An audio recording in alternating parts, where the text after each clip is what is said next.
I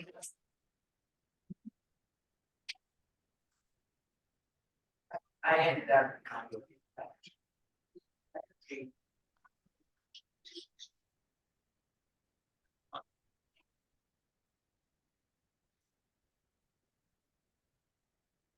Good morning. I'd like to welcome everybody here. I'm glad that we had some people that could make it. I know the roads were a little questionable and the visibility is a little questionable and stuff, but I'd like to welcome you here. I'd like to kind of go over. We've had a few changes. I think most of them have been emailed out, but we have Liz has been doing the Minnesota support also. We also have Julie and Susie that have started training in and are doing a phenomenal job of starting on support for Minnesota. And I just like to tell that this is a good place for stuff that you guys discuss here. We take notes of, and this is where a lot of our new features and things like that come. Also, if there's any questions you have, this is a perfect place to pick things up. Oh, I should say, I think most know too that Gwen is the development director now, so she's kind of the. And who are you? Just wanted to go I guess one formality. We are recording the meeting, so we'll put it on the website so people can see it afterwards, or people are missing. I know there's a lot of people that decided not to break the roads this morning, but and first thing is we'll go through introductions.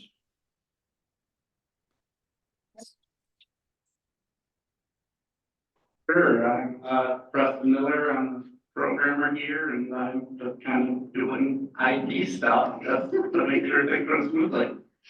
We need that. Gwen Gillespie, CPT. Susie Hanson, CPT. Liz Heisey, CPT. Julie Brown, CPT. Amanda Riggs, Norman County Deputy Auditor Treasurer. Jeff Beerhoff, Lincoln County Auditor Treasurer. Christina Richmond, Lincoln County Deputy Auditor Treasurer. Janelle Tim, Nelson County Property and Public Services Director. Lisa Mines, Russell County Auditor Treasurer. Michelle Peterson, Big Stone County Auditor Treasurer. Barb Block, I gotta look at my title, Property Records, Taxation and Elections, newly appointed to the recorder part as well, as auditor. Pauline Nelson with Meeker County, and I am the tech under Barb, and I'm not gonna repeat that. Hold on, later. Cindy Hoffman, Polk County Deputy Treasurer. Deputy Russ, Polk County Auditor Treasurer. Brenda Lawson, Norman County Auditor Treasurer. Dan Boyer, Stevens County, property tax specialist. Vicki Dolan, Douglas County Auditor Treasurer. Kit Johnson, Travis County Auditor, Treasurer, Janitor, and everything else. Stacy Osteen, Swift County Finance Technician. Melissa Krupski, Swift County Finance Technician. Anna Sanchez, Lake of the Woods County Deputy Auditor Treasurer, Property Tax Administrator. Connie E. Smith, Lake of the Woods County Deputy Auditor Treasurer. Tony Thompson, Logan County Deputy Auditor Treasurer. Anybody know of an auditor treasurer that needs a job? Jamie Cruz, Grant County Treasurer.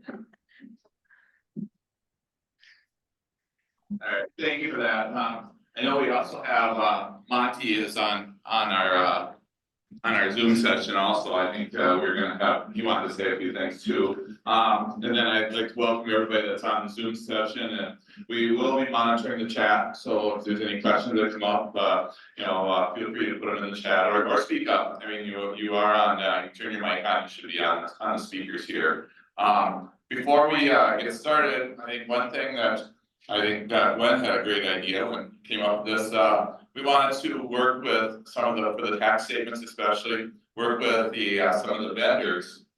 And so we have tentatively looking at doing a meeting with Forum and then maybe a separate meeting with Prima Data for anybody who is using them, that we can kind of go through things and stuff. And I think what we'll do is we'll send out a survey monkey. I didn't say monkey survey, a survey monkey. that. A survey monkey, to try to get some dates. We haven't really talked to either Forum or Prima Data on what dates they have open, but probably this afternoon. We'll be talking to them and see, but we will send out a survey on that, so we can kind of get some idea when, people can get together and kind of go through the process, because tax statements are getting really close. Closer than I'd like, but they're really close. But any questions on that? We just thought that'd be a good meeting to have outside of maybe this year, because we do have different vendors that are involved for different counties. All right, well then. Monty, are you on? Yes, I am. Hold on, I'm gonna put the mic over by the speaker so we get it through here pretty well, okay? Okay. Oh, go ahead. All right. Can everybody hear me? Can you hear me, Mike?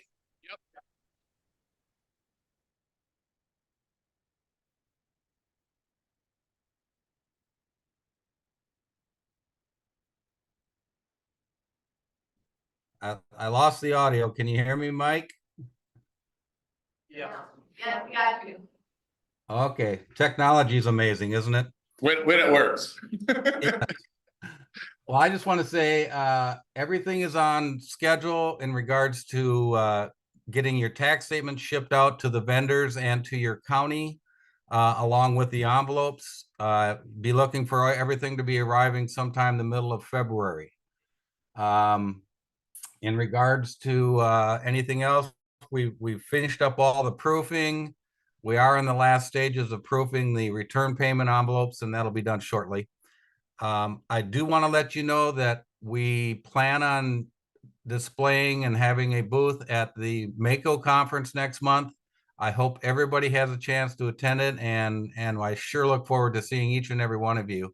Please feel free to stop by our booth anytime and talk to my team. We're also going to have the people from Prima Data at our booth, and I also think Forum is going to be there in a separate booth too. So we look forward to visiting with you and going over any new things that you may have or any problems that we need to take care of. That's the place for us to see you one-on-one and take care of that. So other than that, like I said, everything is on schedule. If anybody's got any questions, feel free to ask me, feel free to email me or call me anytime. And with that, I'll turn it back over to Mike. Any questions for Monty, I guess, right now while we have him on, or? Not that I see. One thing I think too, that I should say, I think I'm gonna try to go around with the mic, because at the assessors meeting, I know one thing we had a tough time is if people were saying something in the room, they were having trouble picking it up on the Zoom on the mics in the front here. So I think I will be handing the mic around if we have any discussions going on.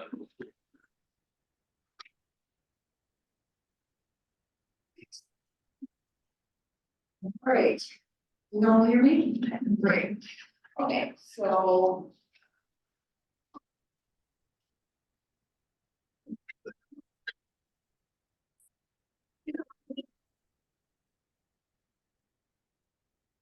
Great. Okay, so what we're gonna do first is, this was a tax release that was loaded in September. And just to make sure that you all read my release letters, and if you don't, then I guess I'll just read them to you. No, the reason we're going through it is this was the legislative changes for this year that were loaded on your system. Like I said, on September 15th, and we'll just going through them.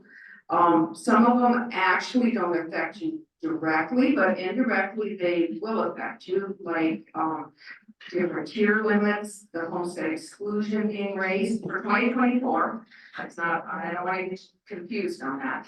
So we'll just going through. The first one, actually happened, it was the TNT notices this past, fall, that we had to provide a website address, as well as the phone number that was asked for last session. And so we just didn't feel we had enough room, so we added a fourth line to the times and places of meetings. And that was asked for your county, school, and township, jurisdictions. So that's already been done and out there, went on your TNT notices. So we'll see what they come up with for next year on TNTs. Another thing that was, passed in the session was to allow ITIN numbers for the homestead PTR status. This was a law change, and if any of you remember 2 or 3 years ago, we had to take all of the ITIN numbers off. You could have one, but you had to have it with a valid social security number in order to get homestead. Now, that's not true. You can have just that ITIN number and you can get homestead, and that, as it says here, is retroactive for homestead applications in 2023. So the only place that will really affect you is when it comes to your PTR file. And when we get the direction from, the DOR, the Department of Revenue, will get that programming in place, and it'll probably amount to taking out what we put in 2 years ago. So, that'll all happen, and so the next one is that, and again, 2024, 2025 table. The first tier of ag homestead is being increased to 3.5 million. Also, they created a new, well, they split the 4D property into 2 classes. They're going to have the regular 4D low income qualified 4D low income with a TC rate of 0.25, and we are keeping that in our current assessment code of 217. And then they're also bringing in a 42 class, which is the qualified community land trust with a TC rate of 0.75. Now, we just actually only had one county that had that. Angelo High County, and they helped us work with it and the DOR. And so we took the 218 assessment code. And the big change with that is they will be allowed to have full homestead rights. So they will get PTR, they will get homestead exclusion if they qualify for this. And as always, we will just be responsible for updating the tax capacity rates so that when you create new year files, that should have taken place. Okay, just come on.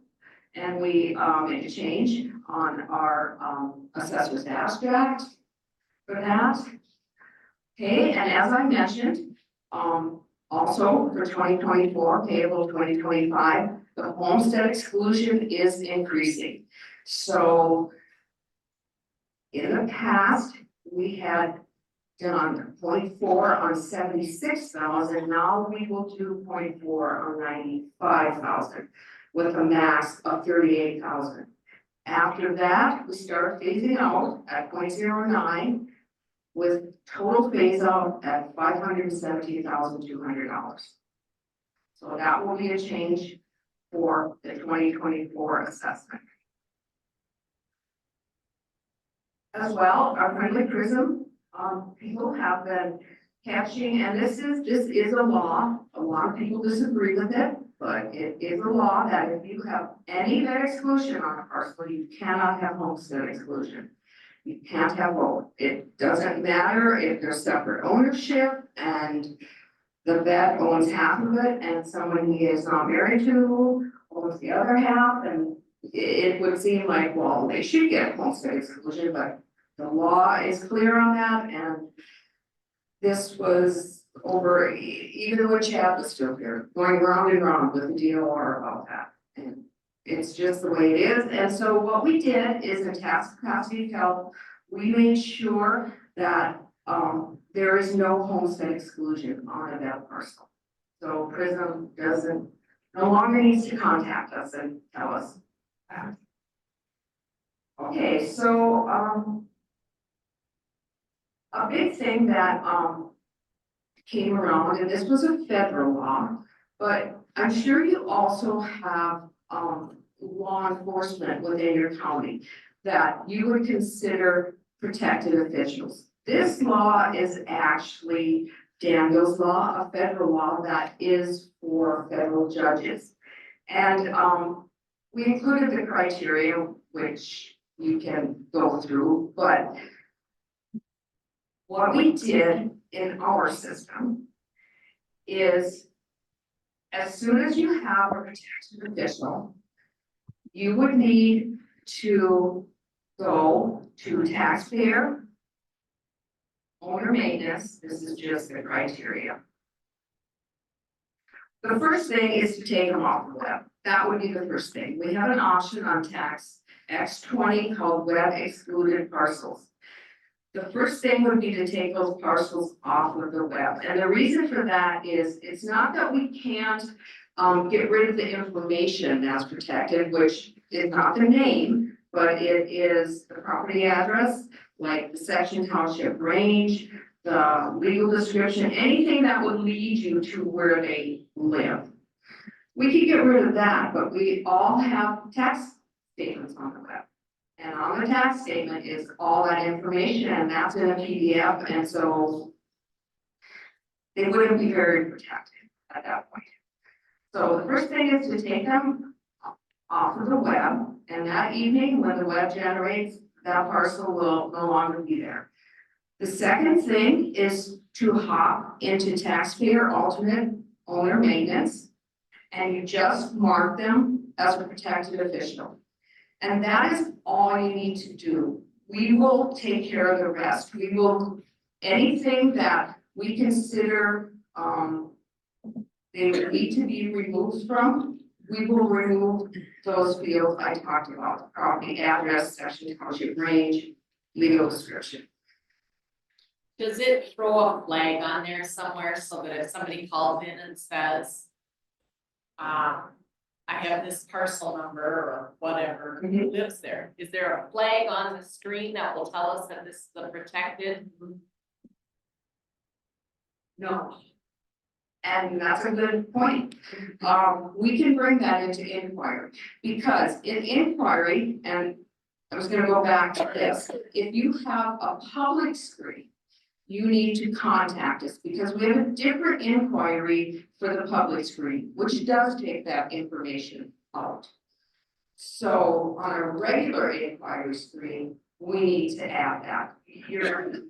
That should be, so you don't become liable for something. Okay, that's great, we'll do that. Thank you. And the last thing is, you understood about the public screen. I don't know if I finished that. If you have that in your county, and you can do that now, you don't even have to have a protected official. You need to contact Sue in our office, and she's going to, because your public screen signs on with a username too. And we just set a flag on that, user profile saying, when this comes up in this inquiry under this user, you don't display any of that information. So you can do that now, and you don't even have to have a protected official. If you have a public screen, I would suggest doing that, because that's one less worry if you do get one. And the last thing is, so anything that goes out of our office has to have this removed. And one big thing that goes out of our office office is data requests, which come through report generator. So we added a flag to our report generator, just real simple, it tells you what you're answering, remove protected official information, yes or no, and it defaults to a no, because most of the time you won't be doing that. But when you change it to a yes, it stays a yes on this particular report generator. And that will again take off all the fields we talked about. And this is if this protected official is a taxpayer, an alternate, or an owner. It doesn't matter. If there are any of those and that information is in there, it will remove that. Well, would it make more sense to have the default be a Y then, so that because they're not protected unless they're marked somewhere as protected, right? So what that would do is, most of the things are in office. And I don't think, we just felt like most of the time for data requests, well, first of all, Sue does a lot of them, she doesn't do all of them. But that if you do a data request, you do it over and over, and you would mark that, and it will keep that. When I say it defaults, once you mark it a yes, it will stay a yes. For that particular Yes. report. Yes. But in your office, I don't know if you want us automatically doing that, and so all of your report generators would take that information off. I mean, it doesn't matter to us. Yeah, How about like your delinquent tax listing? yeah, that's one of them. The newspaper listing and the escrow file, we already removed it. That goes outside of the office. So even though we're required to do that, these folks are allowed to not be on it. They will be on it, but just their name. Just their name, okay. Okay, back to the default.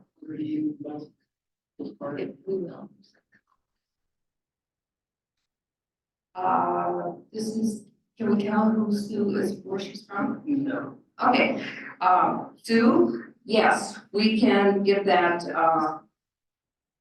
out to you as well. We do, we email everything out today, so that will come out. Okay, back to the question. And then we'll finish it up here. The default in report generator of a no, how are we feeling about that? Okay, leave it, Yeah, I just don't do a lot of report generators for internal stuff, so that's why I thought. For me, it's, I only do those when I'm sending that out. right, So, that's okay. okay. All right, and that about does it. This is equalization notices, so we're gonna affect you, so we will. So, any questions about the new laws and this tax release? Okay, moving on. So there's going to be another tax release coming out very shortly because we need to get this voted, so everything is ready. There's really not a lot that needs to be ready for this year taxes, but there's a few things, and so we are planning on getting this loaded within the next week on your system, and this is some of the things that it will include.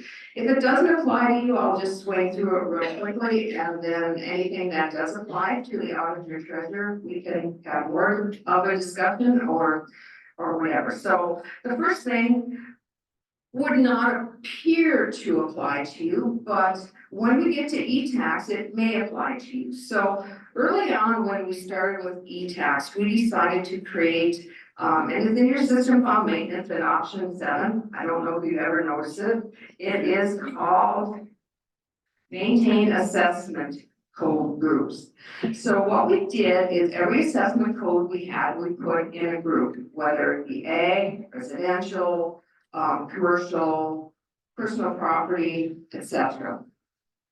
Well, when we were comparing our valuation listing to our e-tax, it became apparent that we had forgotten one, and that was the apartment group. So we decided to go back and add that. Okay, so that'll go out this time, and all it affects on the green screen is this option here to maintain, and my tile maintenance. Why this might become important to you is because in e-tax, if you ever run any listings that deal with assessment codes, and I know you don't run a lot now, but in the future, if we would, there's always this grouping that you can run it by. And we always have the all or selective, and then we go with our groups, ag, residential, apartment, commercial. And it can be changed, there will still be that option. I would assume the assessor would change it. If they totally disagree with where we put something, they say, well, you put it in commercial and I don't agree with that. They can go there and change it, but that will change it through the whole system. It is not by user, it is by county. At this point. Okay. This is just, that our MP tax inquiry, again, on the assessor's menu. We were told that it would be really beneficial if we would add, so this first total that says home total, grand total, has always been there. But we were told, and I agree, that it would be really helpful if they could just get the ag land and outbuildings total.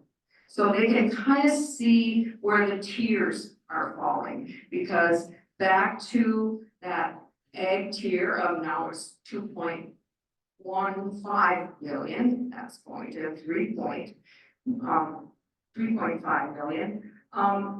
It's easier to see it here. And so we just added that. I don't know if you're ever in here, but that's what that's all about. Okay, for 2024, the COJ interest rate changed to 10%. So my question is, would it be worth it to explore in our penalty interest rates, you being able to change that rate as it changes? So it doesn't have to be a programming change and we have to send it out. Thoughts on that?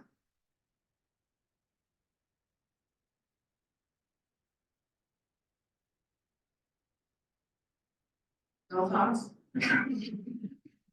I believe, is this the rate where the counties could charge less if they wanted? Well, that's become this rate and also your regular interest rate.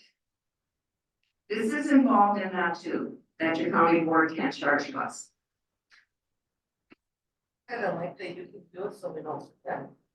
Or we come to you after and.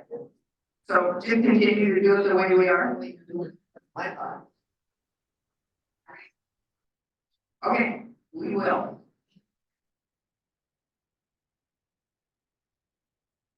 Okay, another request that we had was on your bank deposit listings and counter posting to add the number of checks. So you have your check amount, and sure, like in December, that probably isn't a big deal, but when you get to your big collection days, it may become a bigger deal. So it was really easy to do, we just popped it right on there, the number of checks that are involved in that check amount. Parcel taxpayer inquiry does not display cross-county information for previous years. This was just a programming issue. So the current year, where it's in our current files would display that this was a cross-county parcel, but when you went back 1 year and we have the information, it wasn't displaying it. So we fixed that because we had the information, it just wasn't working properly. Okay. In our ACH bank maintenance, someone asked that we add the routing number. This is to our bank inquiry. So when you go in and you're picking the bank through an F2, the names were there, but we added the routing number onto that inquiry screen. Okay, well, this is a goodie. So when you start your rates, the assessor says, yes, I've done my final abstract, you're ready to go. And then this happens, I'm not gonna say all the time, but it happens that, oh, I put all my rates in and I don't think this is the right tax capacity. And as it turns out, not intentionally, I'm sure, the assessor did not run a final TC calc and accumulate the abstract. Or they ran the TC calc and just missed going to the abstract. And it happened this fall, and I'm certain if this person had seen the date here of February of 2023, they would have made a call over there immediately and it would have been all settled. However, that didn't happen. So thankfully it was T&Ts and not as big a deal. So what this does is when you come into your rate maintenance, and right here on this screen will sit a message that says total tax capacity for rates was last accumulated on this date. And you will see when the assessor accumulated that for you. And hopefully this will alleviate some of that problem.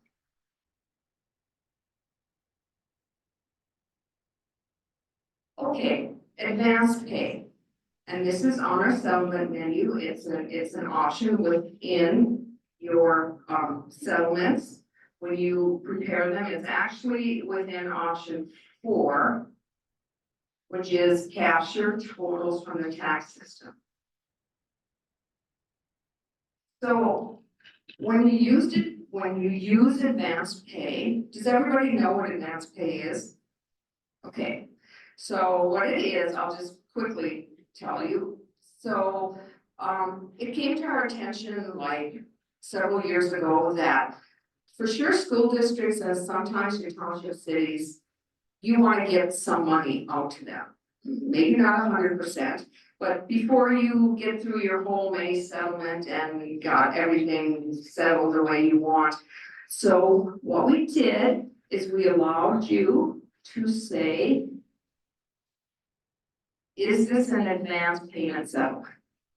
And if you say yes, then you get to say, oh, okay, well, what do I want? What percentage do I want to send out? And you pick that. And then, well, who am I sending it to? Well, you enter your township or cities you're sending it to, your school districts, and you can also send state tax. But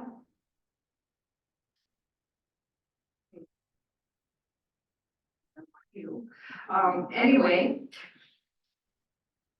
what if you had, like, you wanted to send 50% to these cities, but you wanted to send 75% to your school districts? Well, then you would have to actually do 2 runs at your advance pay. Okay, that's all fine. But every time you do that, those transactions sit there. They sit there waiting. They're waiting for you to come and say, is this an advance payment settlement? No, because on the no, we're going to deduct those amounts from your full settlement amounts because they've already been paid. So what actually happened is the IFS, getting it ported to IFS failed. And then they went back to option 4 and ran it again, and it failed again, and they ran it again, and so now we have three of the same amounts in there.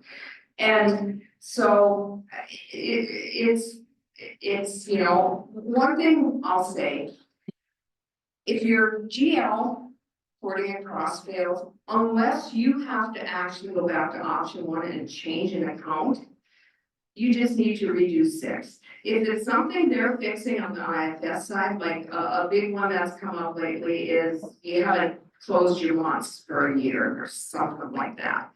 Well, that doesn't affect you or your transactions, they're fine. So once they do that, you just do option 6 again and hopefully everybody's happy and we're rolling. But in this case, going back to the capture on an advanced payment settlement. Added to those transactions. So what we did is we're gonna try and help you with that a little bit. So when you come in, it tells you right away that pending advance payments exist. So we know that, okay? If you say, is this an advance payment settlement? No. Fine, we're just going on and we're deducting those and moving on. If you say yes, and you already have this, we're gonna give you another message, just to tell you that pending advance payments exist, running another advance payment settlement will add to transactions already there. Proceed with caution or contact CPT. Now, if you know you wanna add to it, that's fine. Go for it, go on, but if you're like, oh, I don't know about this.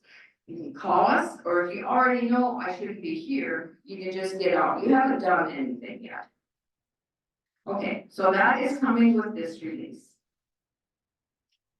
Another thing in this release is referendum market value. We thought we were storing it on the treasurer's side. Sue had a report generator, this was shortly after I got back, and I said, well, yeah, just pick that field, you'll have there's reference to market value. Oh. Well, it's not being stored in there, so, okay, the ball kind of got dropped a little bit on that, so all this is we're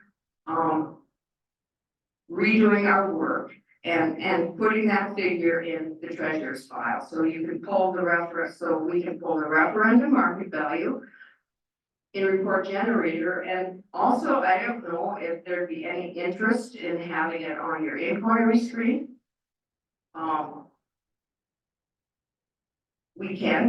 You can think about it, if anybody's interested in that, we can certainly put it there. This is the treasurer's inquiry screen.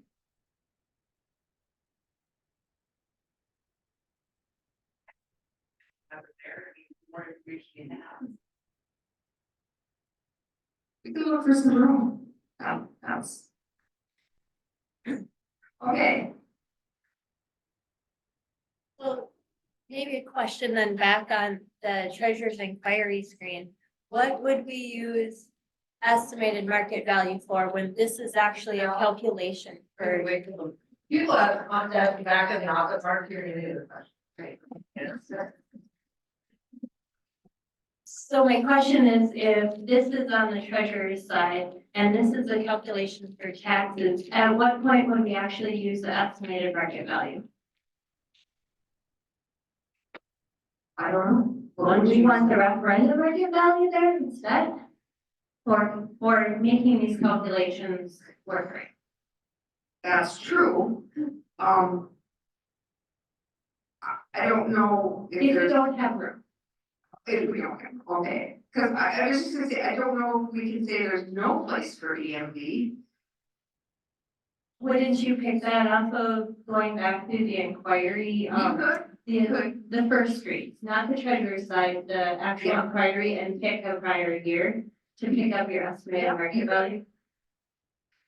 So if we can't find room for the actual referendum market value, the proposal is to replace the estimated market value. Now, in E-tax, we'll just have both of them. We have enough room. We'll just do that.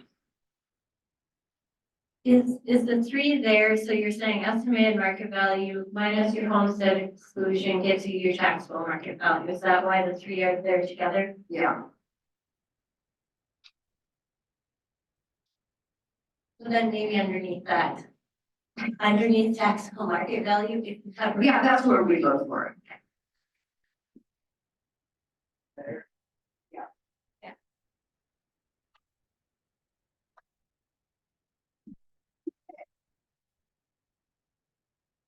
Next thing is our TIF. So every year at prison time, there's usually a little problem with TIF. And the problem is usually that there was a second value record added, and it never got into TIF. And so, as you know, PRISM happens after we have the tax statements gone and everything's done and said, and here we find this on. So we had a discussion with the assessors 2 weeks ago.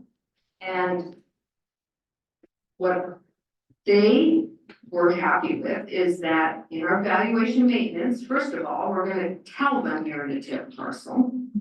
And second of all, if you add that second record, we're going to give them a warning. That tax increment and value records, there's a mismatch. This may be changed a little, but it will mean the same. So that's the first step. The second step is when they actually run their tax capacity calc, they do give a listing that tells them that as well, that there's a mismatch in records. But that's, I mean, that's not doing it, that's just telling you to do it. So we asked them, well, do you think we should stop tax capacity calc? Well, no, probably shouldn't do that. And so asking you, should we stop tax calc? I mean, we stop it if there's a TIF district that needs to be decertified, we stop it, you need to go do that. Is this important enough to stop? No, not at TNT time, we would not stop tax calc at TNT time.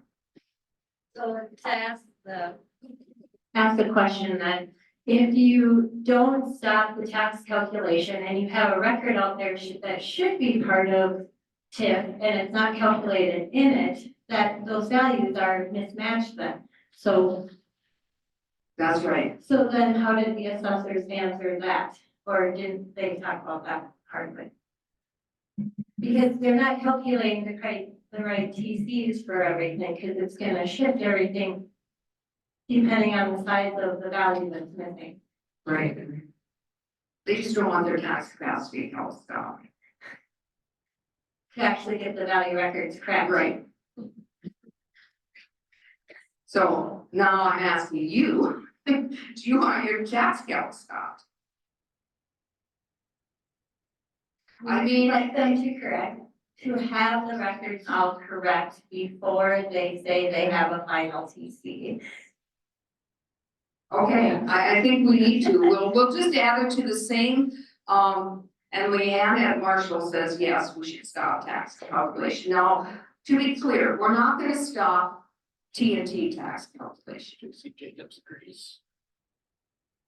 And Joyce agrees. We know the difference between when you're running TNTs and when you're running your tax calc for, well, the real deal. And so anyway, and When isn't the TNT to clean the air, so why would we not fix it at TNT? well, that's totally fine with me. When I'm ready to do tax calc, I don't want nightmares. And this sounds like a surprise and a nightmare. That's my opinion. Well, the big nightmare is PRISM, which isn't at TNT time. But I don't know if you consider PRISM a nightmare, it kind of can be, but anyway, that's the only reason I suggested not stopping it at TNT time, but I mean, the code will be there, it can be done. It may not be a problem if you actually have it on there that they're getting flagged at maintenance, Okay. right? So if you are, it would be a rarity that you would actually be stopping Totally calculation, stopping. because they should be seeing it when they're adding the value. Right. Okay, so it's been said that maybe this in valuation maintenance will take care of 90% of the problems, so let's just stop it at TNT time and the tax calc time, regular tax calc time. And so we get it straightened out. Okay, sounds good to me. Moving on. Okay, auditor's tax certificates. So over the last few months, I've been asked, and I don't know the answer other than I was told to do it that way. we never include the receipts for the current year. And I've been approached by more than one person, well, why can't we? And we can, I don't have the answer to why it wasn't done that way. So, first of all, first question, do you believe we should include current year tax receipts? And before you answer that, my thought is that we would give you a date on the main screen here. So you have your payable year, and then we would give you a date to accumulate current year tax receipts too.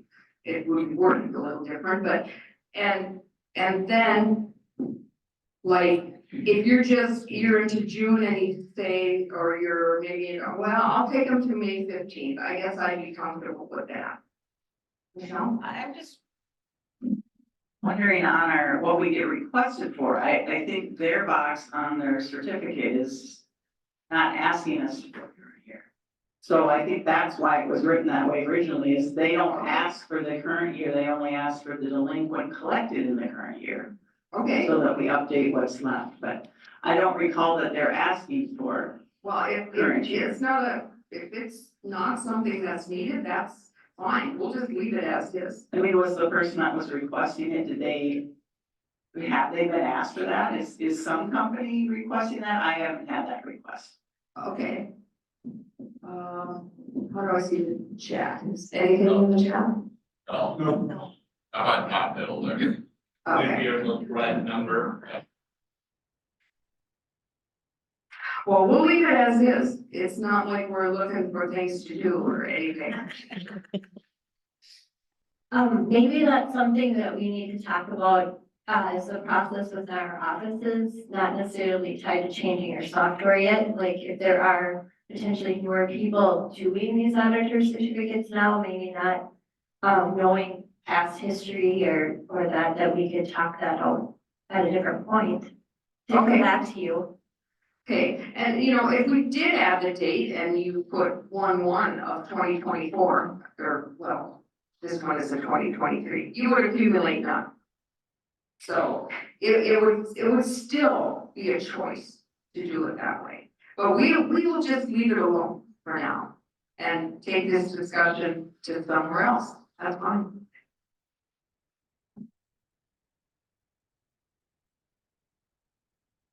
Okay, so in working with Cole County, I hope you don't mind me mentioning you, on Green Acres payback and taking it to GL. We have the 4 subsystems here: mineral interest, wind towers, Green Acre payback, and transmission lines that all give you the option to port over to GL once you have those settlement figures. Every one of these has a 1 and a 2, which means you need accounts. Which means, like, when I went into Polk County's option 1, it was empty. So what I quickly did was copy your base file across. And so I got to thinking about that and wondering, do you actually port from these miscellaneous subsystems? Do you actually use different GL accounts when you port the money across? You do. All of them? What should be the number? I think mineral interest is a separate, like an other tax. I don't think it. You're testing my memory here. I can have my computer, so maybe I can look to see where ours go, but we do have an other taxes line, but I think sometimes like mineral interest may go there. Transmission lines, we put that to 5,001, which is our normal tax line, but I'll check mineral interest while I'm here. In our county, that doesn't all go to every fund. We have chosen revenue to receive some of those where all the others split out in many funds.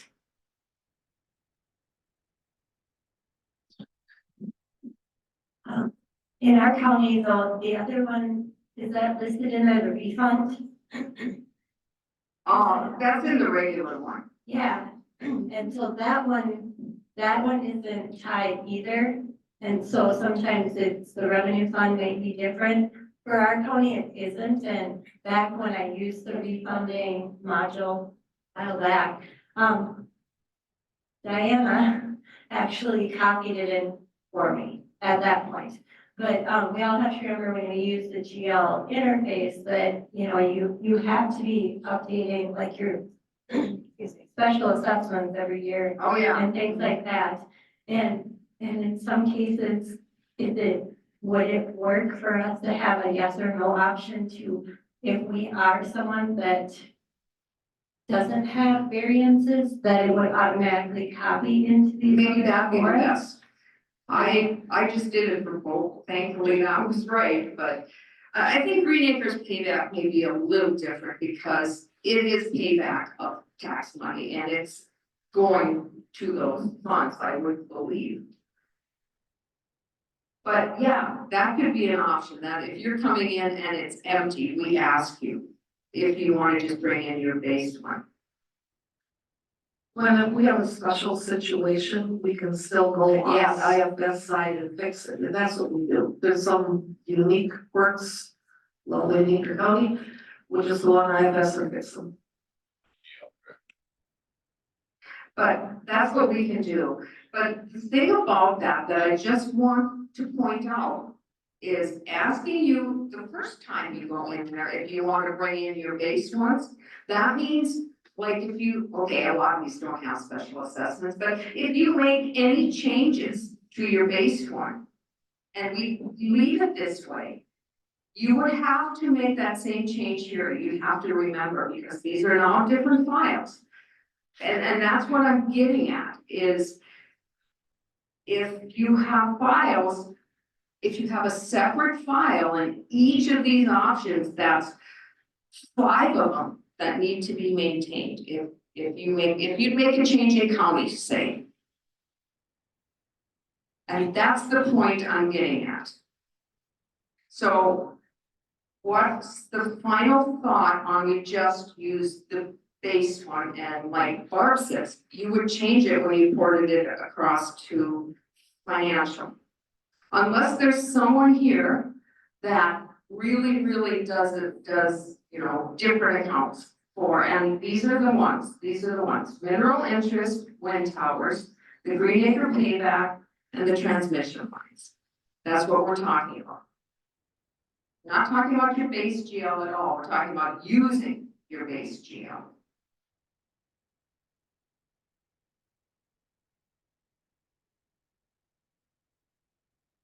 I think personally it would be a good change, that's my personal opinion, because remembering to do things, and you don't run these at the same time as you run your base ones.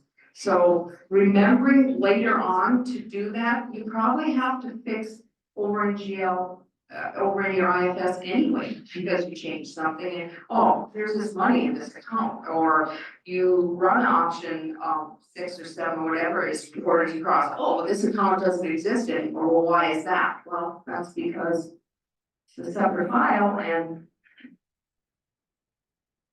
Okay. I think the consensus is to just use our base file. So if I override it in here, There wouldn't be any, no. It would go back to what Barb is saying. You would use your base and over in your GL side, you then have to fix it. So which one? Is it the mineral interest that's the main problem? mineral interest and transmission lines, we track separately in IFS. And that's not something that we have to change. I mean, I don't jump around, mineral interest goes here this year and then the next year it goes to a different account. So I mean, once I change it or could override it, I get the new, you know, if that's something new and you wanna pull accounts in, but, yeah, I don't know, then I would have to do that every settlement, I'd have to change that account number. Then I'm remembering to change it in IFS. Okay, yeah, that's true. I mean, one way or the other, you gotta remember what you wanted in, but I don't know. Yeah, that's the other day. Right. All right, well, we'll leave it, we'll just add the option if it's empty to port in your base one.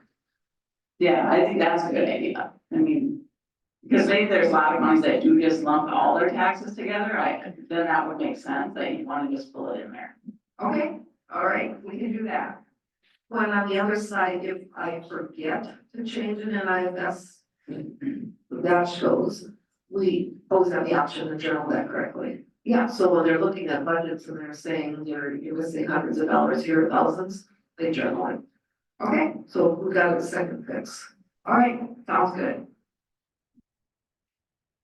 Okay, and last but not least, we had a meeting with the DOR on January 3rd, and this was, so they contacted us and asked us to have this meeting with them concerning the homestead PTR, social security process, and how that was all going.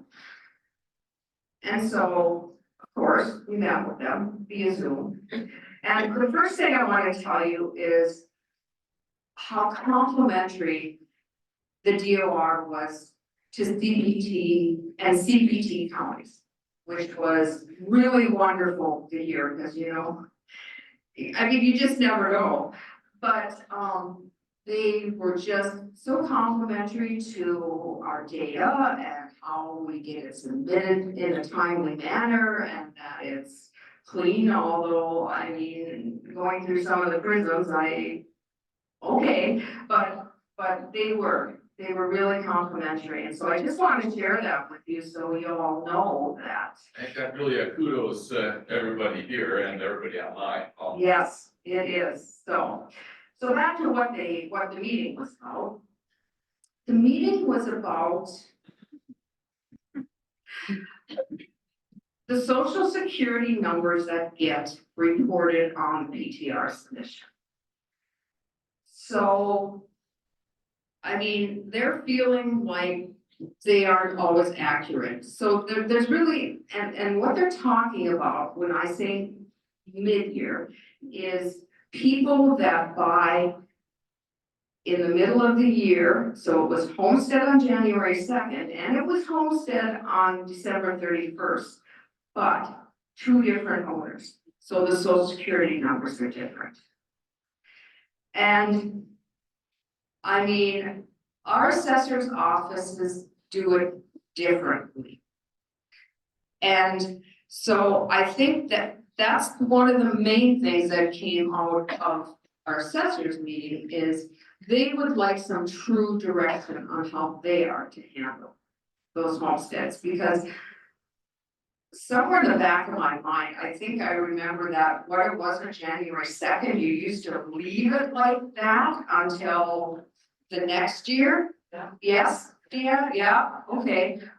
Well, there's offices still doing that, and I just don't know about that. So, but that's not for me to say, that's for somebody else to say. So they asked for direction from the DOR, and that will be one of our suggestions to them, because they asked us to come back with what we find out. Well, that was one thing, is they want an actual black and white, do this, and if this, that, whatever. The other thing that I think goes on is that what about somebody who buys the property January 10th? What about them? So who's the tax statement gonna get sent to? The new owner, right? But on December 31st, it wasn't them who had homestead. And they're going to apply and all of that.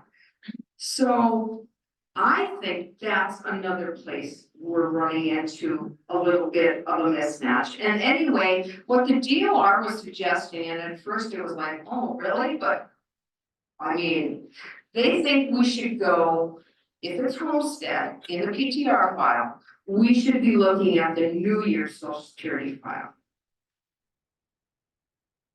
Which they didn't call it that, of course, but. And that would be no problem for us. And just to be clear, this is not for this PTR submission, this would be next year's. This year, we're just gonna get the ITIN number things straightened out and all that, but at any rate, so. And then if it's homestead and there is no number in the New Year's Social Security file, we would drop back to the previous year. So there wouldn't be one that would be reported without a Social Security number, but this is what the DOR is proposing. This was their proposal. And I think that as far as us programming to do that, we can certainly do that if that's what they decide. However, I do agree with our assessors that they really need to get out a bulletin laying out how they want that all done with the mid-year homesteads. Any thoughts, questions on that?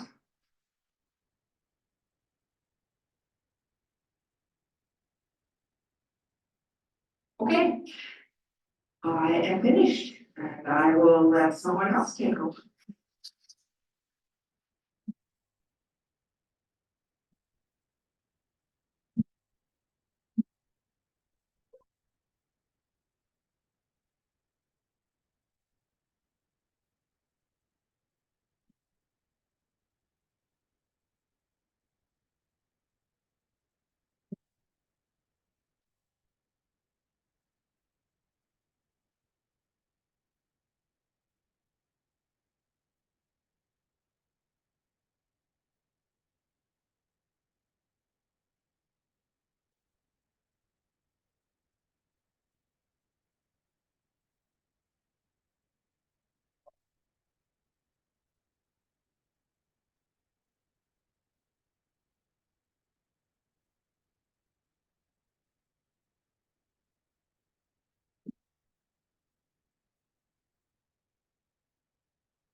All right, can everybody hear me okay?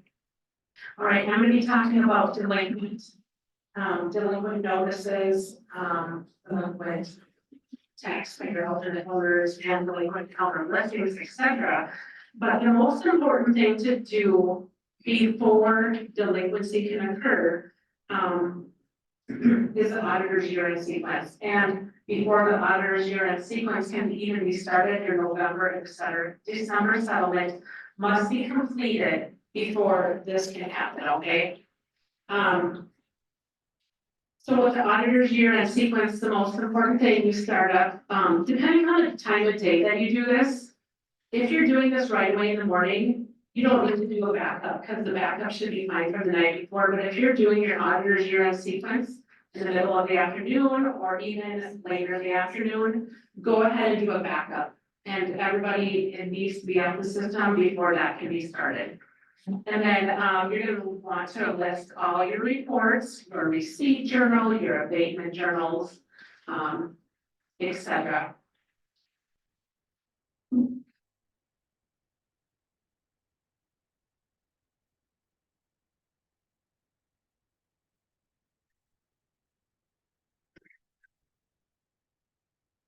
On the chat, all of the PowerPoints and anything that we're showing on the screen will be emailed later today, in addition to the Zoom link. Or next week, excuse me. And what I'm going through sequences. These have already been sent to you, but if you're missing one by chance, please let us know and we'd be happy to send it out again, okay? So going on with the auditor's year-end sequence, make sure you run your reports that you need, your receipt journal, your abatement, addition journals. If reports are optional, run the reports. You always want to have these reports because sometimes in the middle of the summer, you might need a report from year end, and it's good to have it run. this time of year, so you have it available later on. Going on with the auditor's year-end sequence, in addition to running your abatement addition journals, run the posting and settlement, make sure you're running your paid and unpaid receipts, etc. And I've already touched on this, but I'll say it one more time. Make sure you run all your reports. Every summer, you get requests that they need it for the state auditors, and there's no way for us to get those reports in the summer once the new year has been created. Once your auditor's year-end sequence is done, then you can go on to the new your new delinquent year setup sequence. And that sequence allows you to run to change your payable year to 2024, which is anything in 2023 delinquent. That is the start of making your delinquent notices, your newspaper listings, et cetera, et cetera. So changing the payable year, and I'm quite positive everybody has done this already.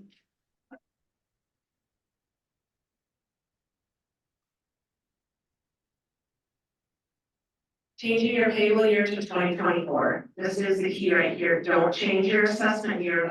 The assessor's office will do that, okay? And after changing the payable year, we're recommending that you hit enter a couple times to make sure that that 2024 held on the payable year. The next thing that you're gonna be doing is removing your paid up parcels. And again, the payable year stays 2024. Leave that assessment year as 2023. While you're doing this, nobody can be in the tax system while this option is run. So it's a good idea to do this first thing in the morning, maybe when people are at lunch or end of day, etc.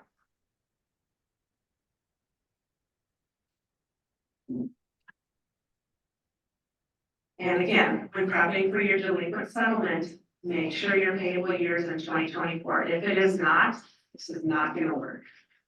And your 2023s aren't gonna be delinquent.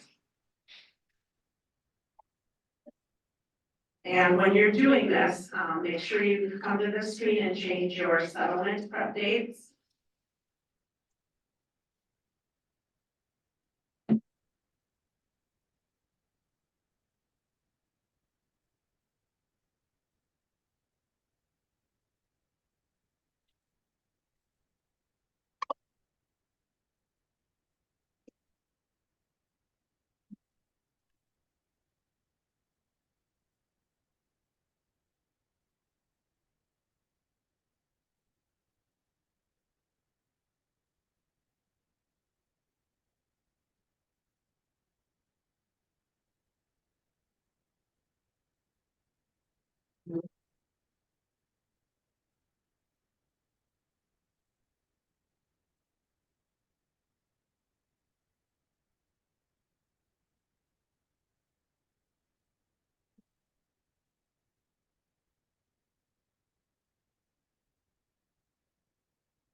This is where you're gonna want to change your new settlement dates for the upcoming year. And again, based on your calendar year, you're gonna wanna alter these dates accordingly if there is holidays or whatever that fall in, change your dates accordingly. And make sure that you are running paid and unpaid settlements. That is important. And after that is done, you will be maintaining your penalty and interest rates. And also to note, if you did your 2023 new delinquent year setup sequence, the interest and publishing costs from 2023 will already be on your system, so you don't need to alter those again. And of course, when you're running the reports, we are recommending running everything that we advise, so you don't forget anything. And there's an option available to create a PC file newspaper listing. The PC file, is news papr.txt that will appear in your tax bill folder. And that can be, copied to a CD and or emailed to your newspaper. Please contact CPT if you have any questions regarding that. After you're done running this, then you can run your 2023 state general property tax report. And we do have a separate sequence for that as well.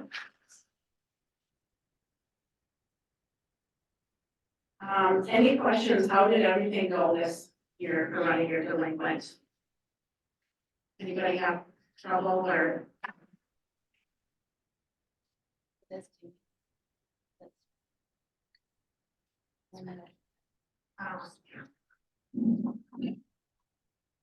So I made a mistake this year and assumed that all of you know way more than I do.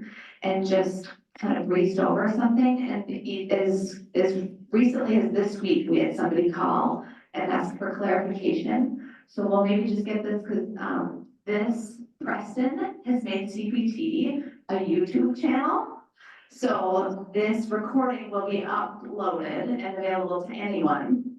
So we'll just maybe get on the recording that the state changed that interest rate. I think we referenced it earlier in this meeting. But the 2023 line in your delinquent tax parameters, the state changed that interest rate on the state, on the DOR page. I think it's the 2024 line. And on our page, it's payable in 2023, but it's, or in 2024, but it's for 2023 delinquents. So we take the 2024 line and put it on the 2023 page, correct?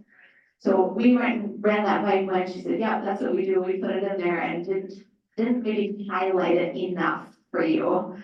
So just kind of circling back to highlight that. I think that was the biggest issue we saw with the delinquent sequence, was just that being a little bit unclear. But if there's anything else, let us know.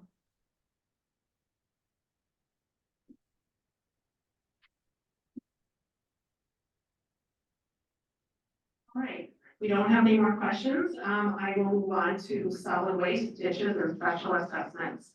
One thing I wanted to note for ditches. Aren't they honestly, right?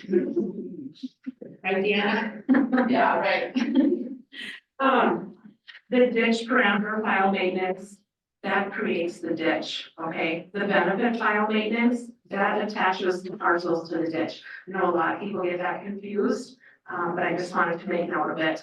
And also with, your special assessments, your solid waste, ditches, etc. You can do this, you don't have to do this when we send out the sequence in like late fall.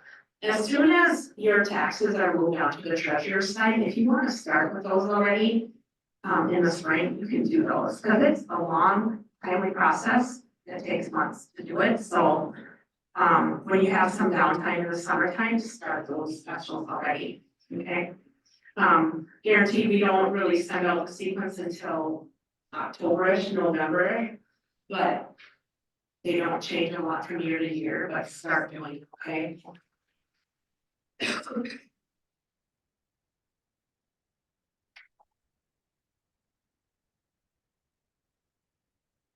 All right.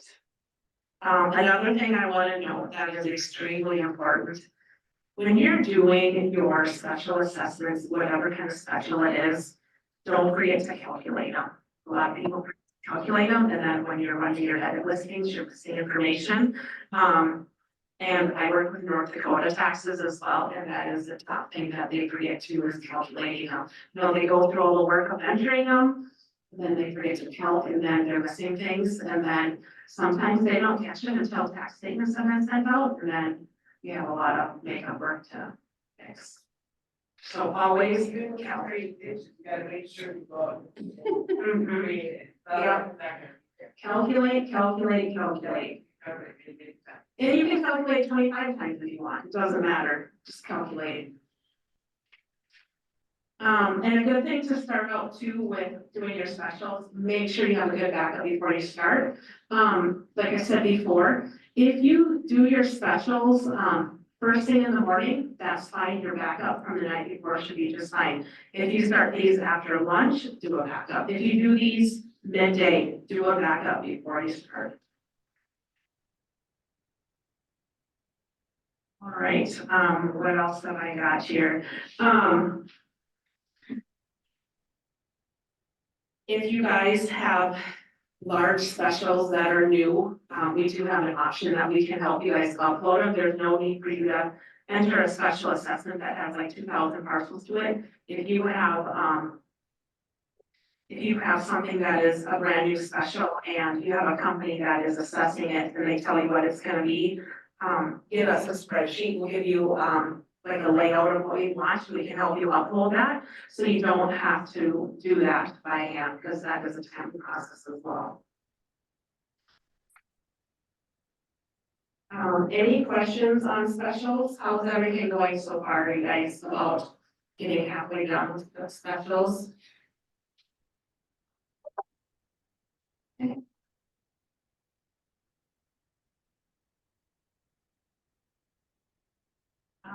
I don't have a lot else on specials.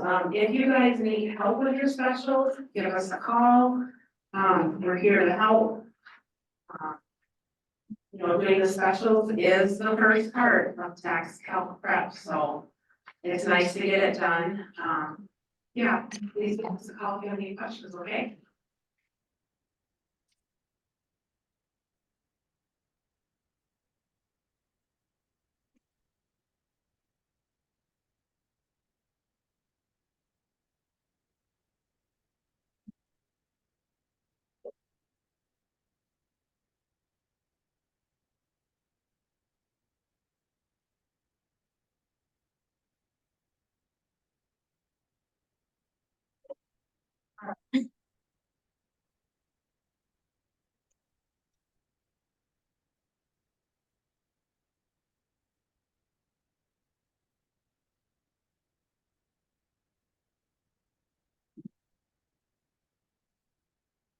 So I am gonna move into tax prep and calc. Impressive, maybe fix things for me. And the slideshows that we have will be made into PDFs and uploaded. The Zoom will be uploaded, and we'll get that out to you, maybe later this week, maybe sometime next week, but all that information will be there. I have put a lot of information in my slideshows. It's kind of the opposite of the mistake I made earlier. That's for maybe people who, like me, a lot of this stuff is new to, and when it says proof your information, you think, what does that mean? So these will be uploaded and will hopefully make good reference for folks who are looking for that. Is there any more of a delinquent review? We are available to share any delinquent info. If there's info that you're looking for, let us know. And we can share that info now or later. But no, we kind of assume most people are kind of finished with their delinquents, so we just went quickly through the sequence, but if there's something more that someone's looking for, they could maybe chat that in. Otherwise, we'll wait for that. The agenda said delinquent notices, etc. Again, if there's a specific question, we can certainly answer it. Or, call our office later today or tomorrow and we can walk you through a lot of that stuff. Every county does a little bit differently. So.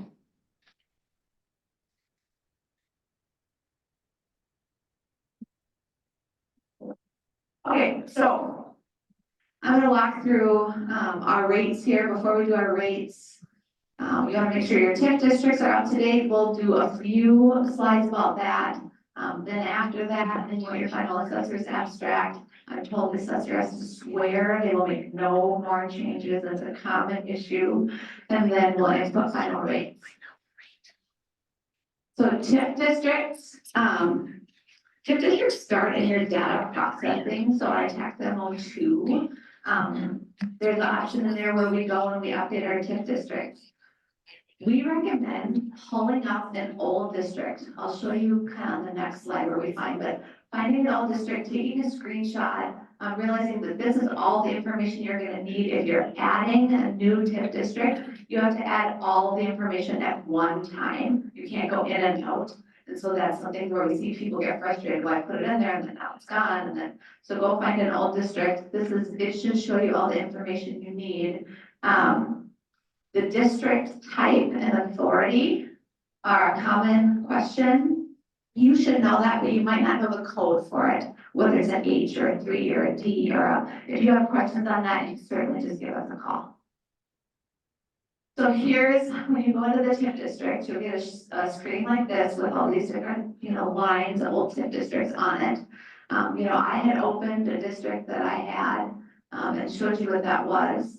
Once you know what information you're gonna put in there in order to add a new district, your cursor will be down here in this 2-digit line. If you field exit through it, it empties it. And you can enter your information here. These correspond to the fields at the top. So your county taxing district, your state taxing district, and then your TIF district and your subcode. An issue that we sometimes see is that, well, it doesn't happen very often, but there was at least once apparently where we had 2 lines in here that were the same. And if you have a line that's exactly the same, the system will always pull the first line, you can't get to the second. So you want to just be careful when you're entering your TIF district that you make it unique. I think the only thing you can change is the subcode at the end.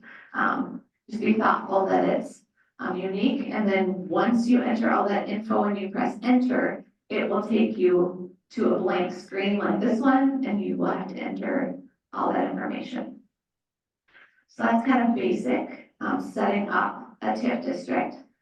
Then once it's set up, you maintain it. We typically see people maintaining it, well, adding parcels when you're setting it up. And then if you have a parcel split, or if you're adding a record, again, we're seeing that. We talked with Ben today, we are stopping tax calc when we have that difference. Hopefully we don't, hopefully that becomes less of an issue. But this is kind of how we would maintain it. You go into your TIF menu, parcel maintenance, and parcel listing. On the top there, 1 and 11 are our friends. Another note, this is something that we have run across, is sometimes when, this happens when we're adding parcel numbers. Sometimes when we add a parcel number, it might look to you like that number doesn't exist, but back in the day it did exist.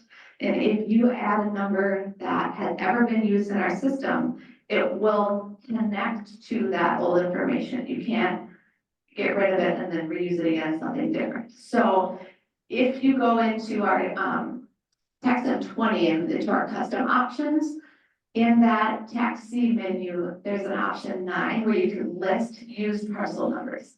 If we're splitting a parcel, we want to find a number that's not on this list.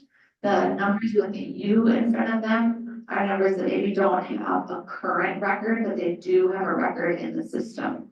So to show us this, I went and added a parcel. This is where I pulled up to make sure I was picking a parcel number that is not in our system. And then I add the parcel. Once you make your split or add your record or add your parcel, then you have to go back to the TIF district, go into parcel maintenance option number 1, and add a new parcel. So this is the parcel, and this parcel, to protect everyone's interest, I now own this parcel personally. And this was the original parcel. So I went in and I looked, when you add a new parcel, you have to give it the district and the base values. In a perfect world, your old base values, these original base values, the 2 new parcels that you're making will together sum back to these base values. So this is my original parcel. This is how I changed my original parcel because I took a chunk off of it. And then my new parcel, I gave the rest of that information. So again, you'll have these slides, you know, you have to figure out what you're giving to which parcel, and you wanna make sure that there's that split. I think that's all we have on that. The last thing you wanna make sure that you do is calculate. What do we say? Calculate. Calculate, that's kind of the last step here, and then you would go and tell your assessor, okay, everything is updated, everything is calculated. We're waiting on you for a final abstract. Does anyone have anything to add or any questions on that? I can add one thing. Okay, so back at the beginning of your slides, when you were talking about doing the entry, there is also, the listing side where I've suggested that people, if they're looking to assign the next TIF district number, that they go and run a listing of what TIF districts already exist in your system, besides looking here. Because that listing also gives you the same information that you've input on that screen. So running a listing of all the TIF districts in your system file. Yes, in a system file.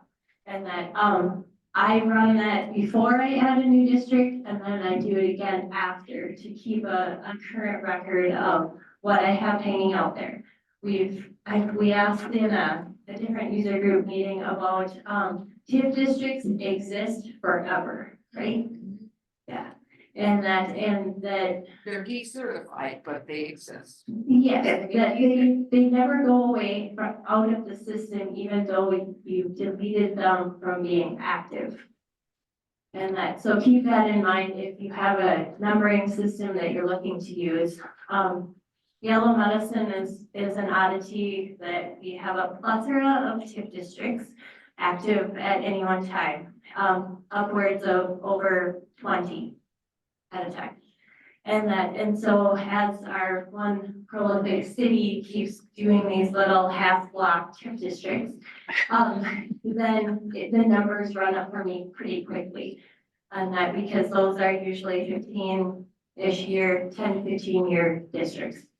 I had a second thing. That's kind of going back to the, you don't want two identical, so you have to be real thoughtful about that. Thank you for that addition. We probably can add a slide about that, so when this goes out, people have that for reference.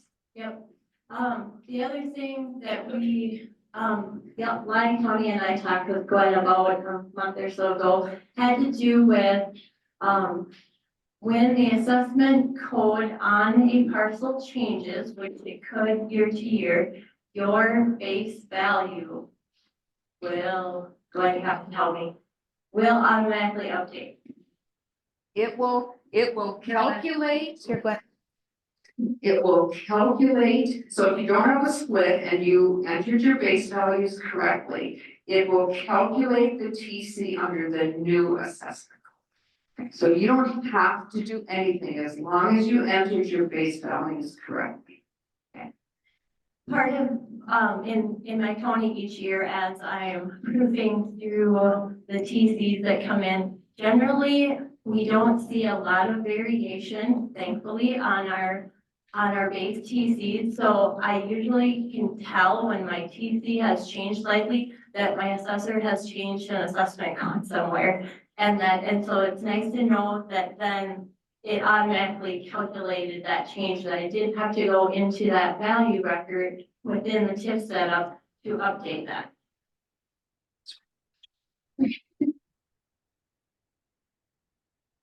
To get everything clear while we're talking about TIFs. Any other comments or questions, suggestions? Okay. Just add for anybody new, when you're setting up TIF districts, if you have a new state code that you need to obtain, like this is happening, but very rare. But every now and again, you're setting up a new TIF district that you need, like that city has never had a TIF before.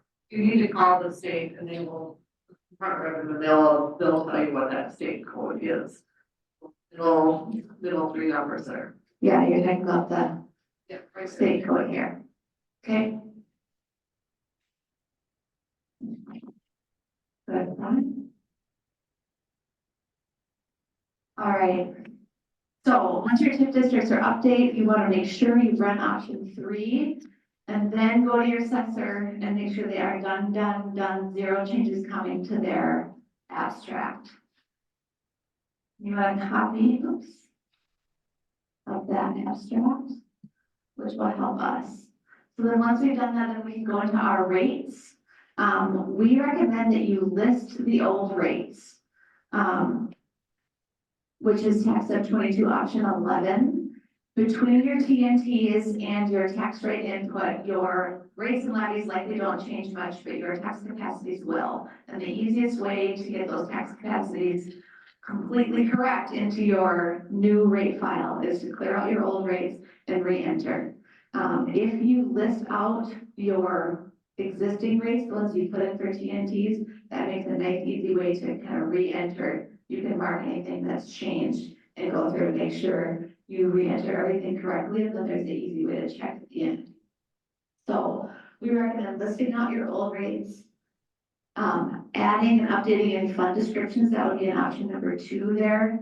Going through your fund descriptions and then, well, clearing out your rates for your tax capacities, then adding fund descriptions. For those of you new, just a few rates on, few notes on fund descriptions. The school rates, it lists this in the, it will list this in the sequence. But for those of you who are a little bit more visual like me, the orange areas are school other fund descriptions and the green are school voter. These are for rate types 5 and 35. So when you're adding fund descriptions, you need to think about what kind of rate these school rates are and make sure you're putting them in an appropriate number. The other thing with schools is that we have that new fairly new Minnesota statute, the bond agricultural credit, where the agricultural will get a 70% credit. We have in rate type 5, and if you have a school debt rate type, there will be a Y column. And if this rate qualifies for that, you put a Y there and the system will calculate it for you automatically.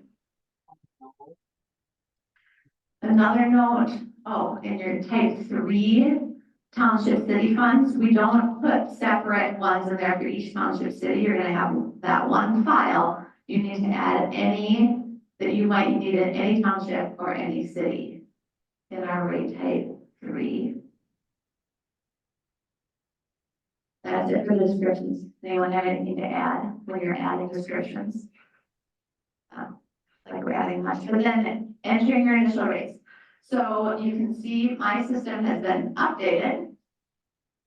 So when I'm entering the rates, I can see that my taxes were last accumulated on January 16th, fairly recently. So if you go into your rate type here and you hit an F2 prompt, it will show you all the different types of rates you have. We recommend using that to make sure you're entering all your rates. Otherwise, it's really easy to miss out on the state tax or something like that that we don't necessarily have sitting, staring us in the face. Just a few highlights as we go through here. Entering your initial rates. You want to check your tax capacity. So here's a screenshot of our assessor's abstract. And the tax capacity should match the tax capacity for your rates. When you're entering rates, you're gonna have to enter your levy adjustment. You want to check to make sure your additions and subtractions are correct. And then we hit F5 to go to our detail. In your detail screen, you're gonna enter your fund descriptions and then jump to your levies. You can again F2, confused on that way. You can again F2 to get a list of your different fund descriptions. Here I needed to it gives you an automatic levy adjustment. I had to hit F10 to override so that I could put in my own levy adjustments. By the time you're done on this detail screen, your totals should match your totals from the first screen. Mine don't. Because those of you who've done this for a while, you know I have additional rate. So if you put a Y here, it will let you move on. That's why mine don't. I put that Y there. When I F5, it brings me back to my original screen and I can add. You can see here I have a city that I'm removing from one of the rates. So I'm gonna add that here and then F5 again, and I can add in that city rate. At that point, because you can see I have a no, there's no more additional rates, then my rates should match up. We recommend, it was recommended to me, going straight from this screen to a rate type 11, because that, we should have a corresponding rate type 11. So I'm gonna take the information that I have from this screen, my 0.59%, my fund type regional library. I'm gonna go to a rate type 11. And I'm going to put in the tax capacity that I took out of my county rate. And I'm gonna put in the percentage doing a minus to escape, so we're getting the opposite rate type. When I F5, I wanna make sure you're using the same fund, and then we'll pull that rate through. Is that clear as mud? Hopefully, if folks have not done this before, when you have this, it'll make sense of the time. Another note on rate types for your 5 school. This is a school that's all in your county. I have a tax capacity and I have a levy.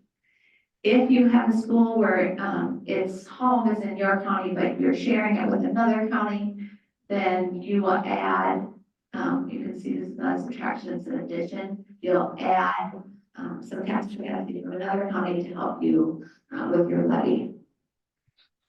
For that school, when you F5 to your details, you're going to make a note of these funds and the rate percentages, and that's the information that you will send to your neighboring county to enter their rates.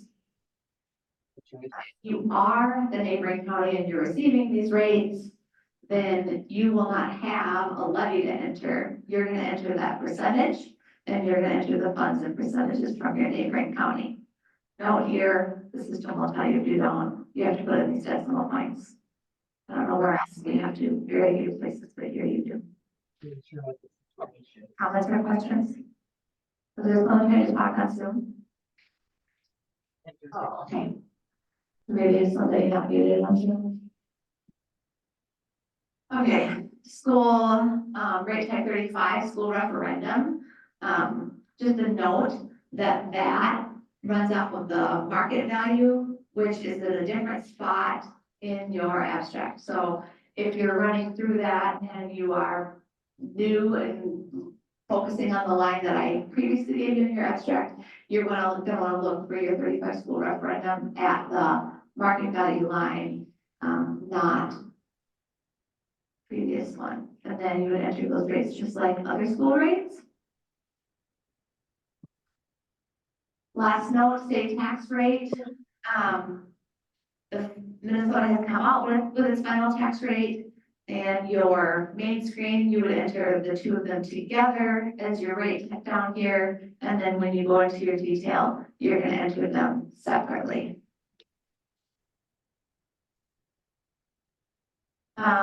Once we've done our rates, we recommend that you list them and compare it to the old list. It's a real easy check this time of year to make sure, have somebody else who hasn't been staring at numbers look at it, so that when you put in 34 and they put in 43, somebody can catch that for you. Another way to prove your rates as you move on here is to do your taxes. Now, best practice when you're going to do option 5 tax calc is to have no one in the system, because if someone's in a file that you want to pull, you won't pull it. You want to make sure you do that for your final tax calc. As we go along, especially if you're new, you might want to accumulate the list a few times and check things back and forth. Make sure that for your final one, or if it looks like there's an issue, no one was in it for the tax calc. So a good way to prove our rates is by looking at our tax totals. For those of you who are maybe following this for reference, I am going to show you quickly the township, a special district, and a school district proof. Township, you're going to look at your gross levy from your listing, And then your gross levy from your tax totals, because rounding, these numbers aren't going to match perfectly, but they should be close. Special taxing district, again, you're gonna look at your levy and you're not going to look at your total. This is my water district. So I'm gonna look at my water total and that should match. If I'm in my water district, my water total should match my gross levy. Schools are a little more complicated. Feel free to call us if this is your first time through it and you have questions. But for this school district, I have this amount coming from a neighboring county. I'm gonna take that tax capacity times my rate. And this is the dollar amount that that other county is supposed to be contributing. If you take that dollar amount out of your gross levy, you get the dollar amount that your county is supposed to be contributing. So that's what you would match to your tax totals. Now, I went to school to be a math teacher. So I did this math, what seemed like it was more simply, but actually it was like more condensed the first round. And I was told, you might want to like lengthen this so it looks more streamlined to someone else. So I went back yesterday and pulled these screenshots. The reason I recommend proving these rates before you enter your disparity rates is because I pulled these screenshots after, and you can see that I am like $3,000 off here. It's not gonna be perfect, but that's a little too far to be off. So what we did is we went into and listed our disparity rates, and I found, this is my school district, 466. I found in 466, there was $3,000 that was entered as disparity. So if I add that disparity to my school tax, I'm a lot closer. Does that make sense? So if I had taken these screenshots and proved this before I entered disparity, they'd be real close. If you wait till after, it just gets more complicated. The further in, the harder it is to prove. So we recommend entering your initial rates, proofing them, and then sharing your rates with your neighboring counties, getting those rates from neighboring counties and inputting them. You can prove it again after that and make sure everything looks good. Then you're going to do the disparity. For disparity, you'll have a sheet like this from the state. You need to take the state numbers, go into our system file, and match that state number to our county district number. In order for you to enter this, you're going to have to enter the county number into our file. And you're going to go in. Option 4 from the menu we started on, entering local rates, will pull up the screen that's behind here. If you do an F2 prompt, you can search for the district rate that you're looking for and pull it up. When you pull it up, you'll get a screen like this. If this was the one that I was going to maybe enter my aid in, you can see the rate is below 90%, which since we can't get a rate below 90%, I would not enter any aid here. If you do have a rate that's above, you would enter the aid here. You can't, there are rules about how much you can't use more than you can't use more aid than you have in tax dollars. Our system will take care of that. If it's above 90%, you can just enter whatever the state gave you for aid and press F5 to update. And then you'll want to prove it a similar way. We would list our rates, calc, accumulate, list tax totals, and then list them by detail district. And you would just go to that detail district, look at the disparity, make sure it matches what you inputted from the state. And that's it. I think we'll have lunch.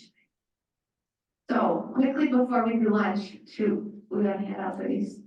Sure. Those of you who signed in, Julie and I have treats for you. We have a couple CPT blankets here. We're gonna break for lunch. But I have a random number generator on my phone. Julie's gonna tell me how many people we have here, and then we'll generate a number and hand out a couple blankets and we'll go eat lunch. How many people? 20 people. So my first number is 4. From Baker. Barb from Meeker. Congratulations, Barb. My next number is 19. Tony Thompson from Logan. Tony from Logan.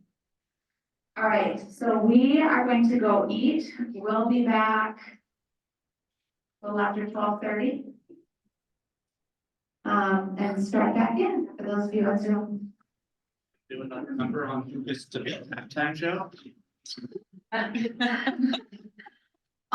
President wanted to do another number for who gets to be the halftime show, so my random number generator says Preston. Weird number. Numbers sound different when you ask me them in weird ways. Preston, do you have a special outfit you could wear for our halftime show? Potentially. Potentially, maybe if there's enough peer pressure in the room, we can make you go get your outfit. He's not kidding, peer pressure him to go get stuff.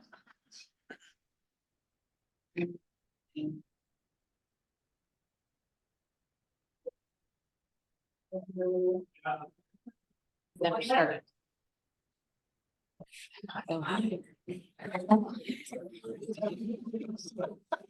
Right. All right, I'm gonna finish running through the tax prep and count. These sequences will be coming out in the next few months. Later. You can start to use this for reference. And then we will move on to more fun things. If you are on Zoom, please make sure you are muted. We've had a few people coming through. It's not an issue for those of us in this big room, but for other people on Zoom, you could block our sound. So quickly tax prep and calc. 3, and 4, and 5, hold on. All right, so, once we have updated our fund descriptions and our tax capacities, you want to go into your system file and make sure that you have set your due dates the way you want them set. We will send out suggestions, but the decisions are up to you. For when taxes are due, you want to make sure they're on work days. Then you want to make sure you've done a final calc again for this one, that no one is in your system. You count, accumulated, listed your tax totals. All of the listings that you want to have available for you. You can proof them then against your tax rolls. If you go over to option 19, that's listing our tax rolls. A good way to prove them is by running option 1, township totals, and you can check those township totals back to your tax totals. So your tax rolls should match your tax totals, and those numbers should be exact. Once you feel good about that, then you're ready to move forward to your official tax rolls and your tax statements. At this point, you cannot make name changes or there are issues. You're gonna wanna make sure you have a successful nightly backup, recent. So again, same thing as what Liz was talking about earlier. If you're running this early in the morning, you should be fine because we backed up and rebuilt index files overnight. If you're doing it later, you probably want to rebuild your files and do a backup so that we've got a clean spot. Then we want to go in and assign your seat numbers. And again, if this is later in the day and you need to update those delinquent flags, they are reset overnight, but if you need to update them before you run them, do that. And then do a final listing of your tax rolls where you're getting your details, that's your actual tax rolls, option 2. And your tax statements. If you go to list your tax statements, the options you pick are up to you. You'll be asked to pick a whole bunch of different options. You know, how you want them to print, you can pick how you want them to print. Julie's gonna talk about allowing advance payments to come in. If you're using our advance payments option, you're gonna wanna make sure that's a Y, so that any payments that have been made will show up on those tax stubs. And then it's up to you, do you want the previous year specials on there? Do you want escrow parcels to print? Proof parcels would make a printing of just your proof parcels. 2, laser, that's for people who are printing in-house. 3, create an outsource file, that's if you're not printing in-house, you're sending it out. This outsource file will have your approved parcels marked. So if you want to print to an outsourcer, you typically can send them this file and tell them to print the approved parcels. You can call us with questions. You can also do a PDF file. Sometimes there are issues with that, the size of that. If you have any issues, you can contact us. Do you want to print stubs with your statements? That's up to you. What type of property will print? Real estate, personal property, we recommend printing both. And then, do you want to put the property address if it exists? That's totally up to you. So there's printing our tax statements. Anything else I need to say? No? A good way to prove that between our, maybe before you send out your statements, however you want to do it, is our auditor's abstract. We used to make auditors abstracts and tip abstracts and submit them to the state. We no longer do. We now submit a lot of that information, the same information through Prism. We've left our abstracts on there. They're great reporting tools for you. They're great proofing tools. You can do them anytime you want. After your tax rates and your calc are finished, your taxes are ready to go. It's the same listing, the same menu that we use to create our Prism file.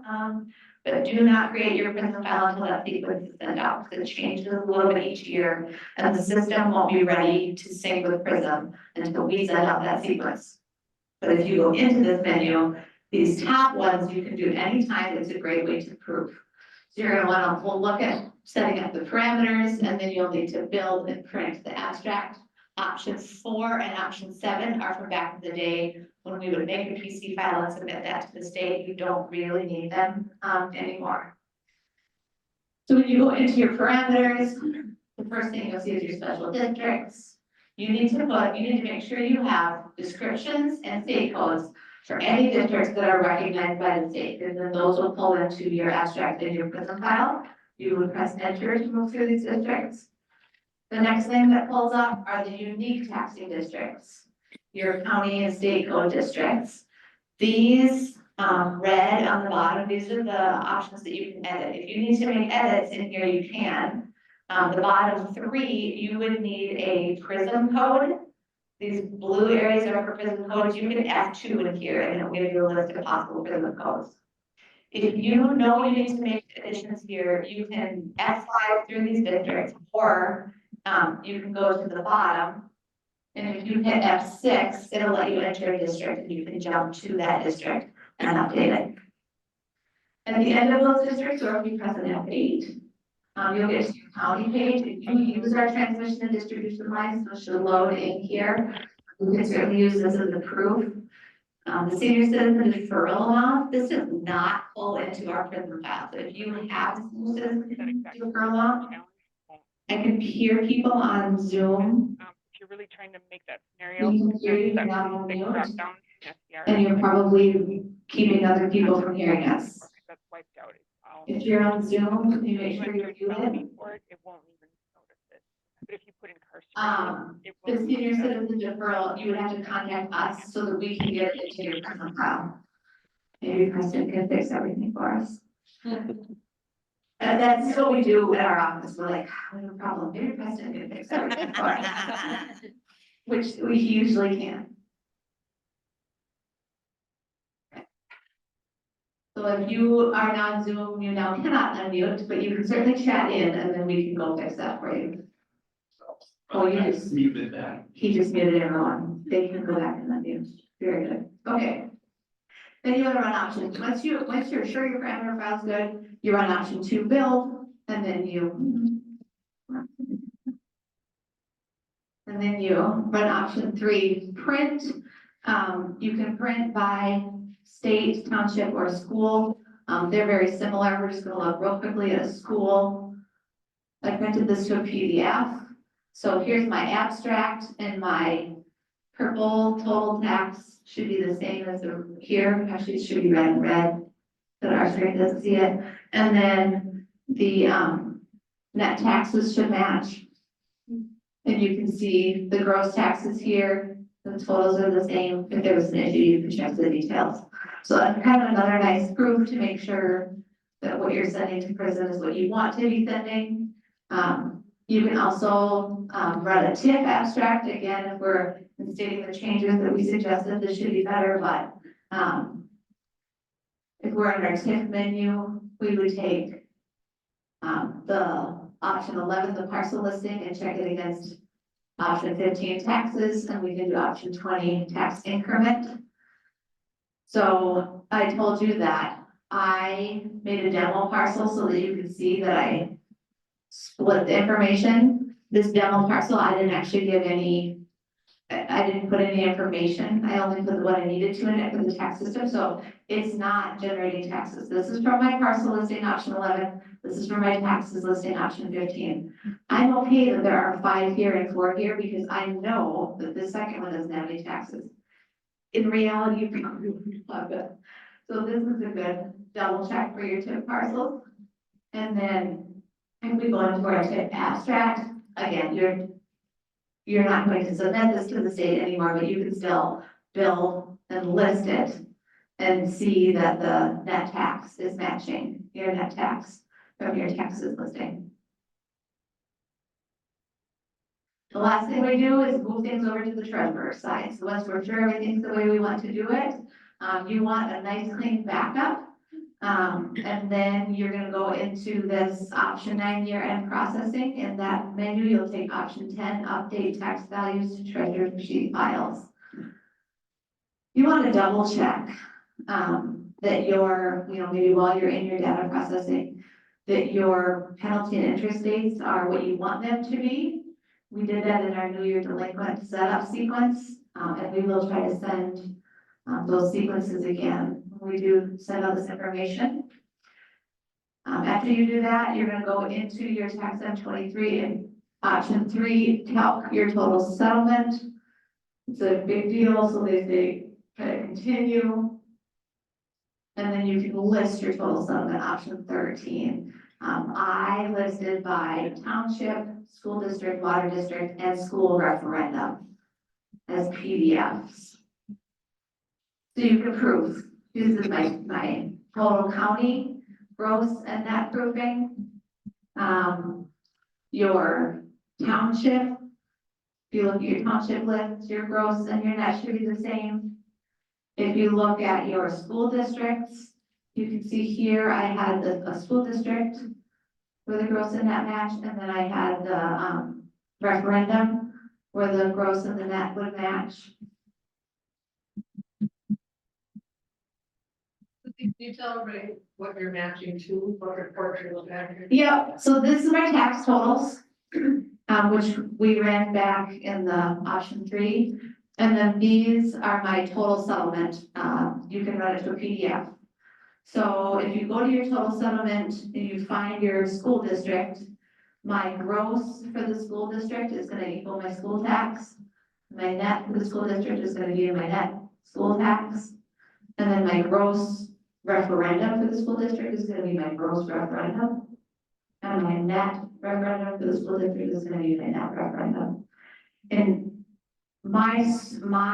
this is from my green screen. If I was to do a W3, you see all the pennies over here. But I just cut it out.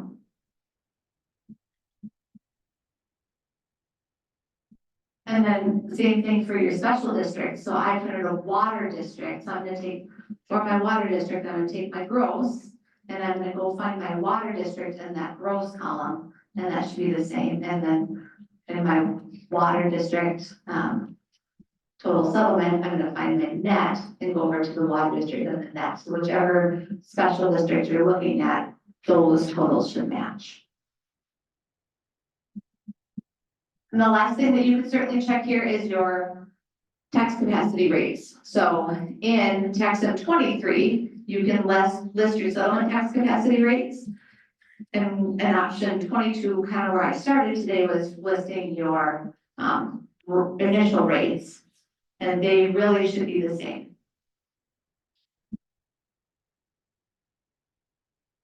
Once all that's done, you're ready to accept tax payments.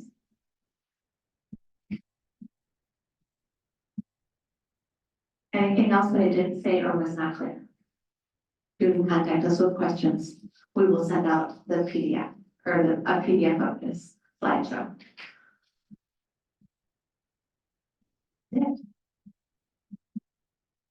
Yes, Just a comment for new people, yes, you can start posting tax payments, but that's also the time frame where you can then make an abatement. So if you had an issue come up when you're in the middle of tax calc, that you need to pull the statement and do an abatement and reissue, you have to wait till total settlement is done as well for abatements.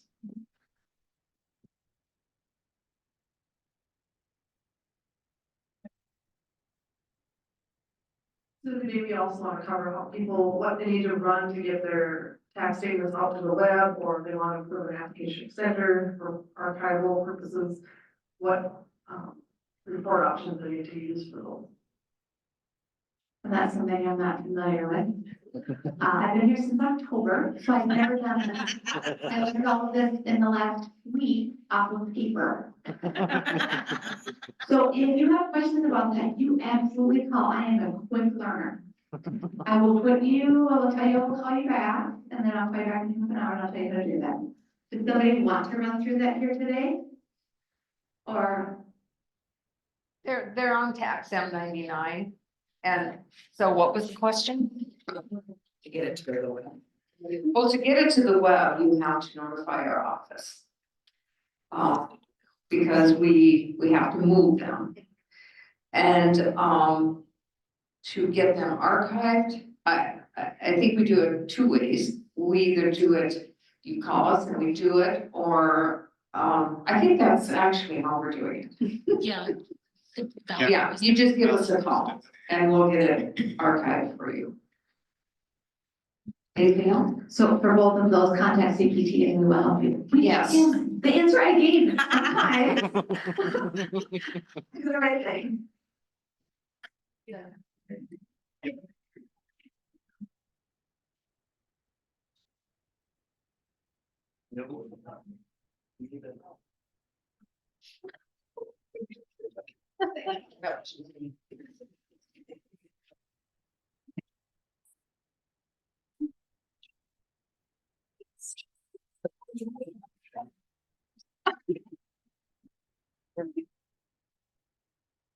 Okay, I'm gonna talk about how we're gonna collect all those payments. And many ways besides the counter posting. First, we're gonna talk about the escrow file.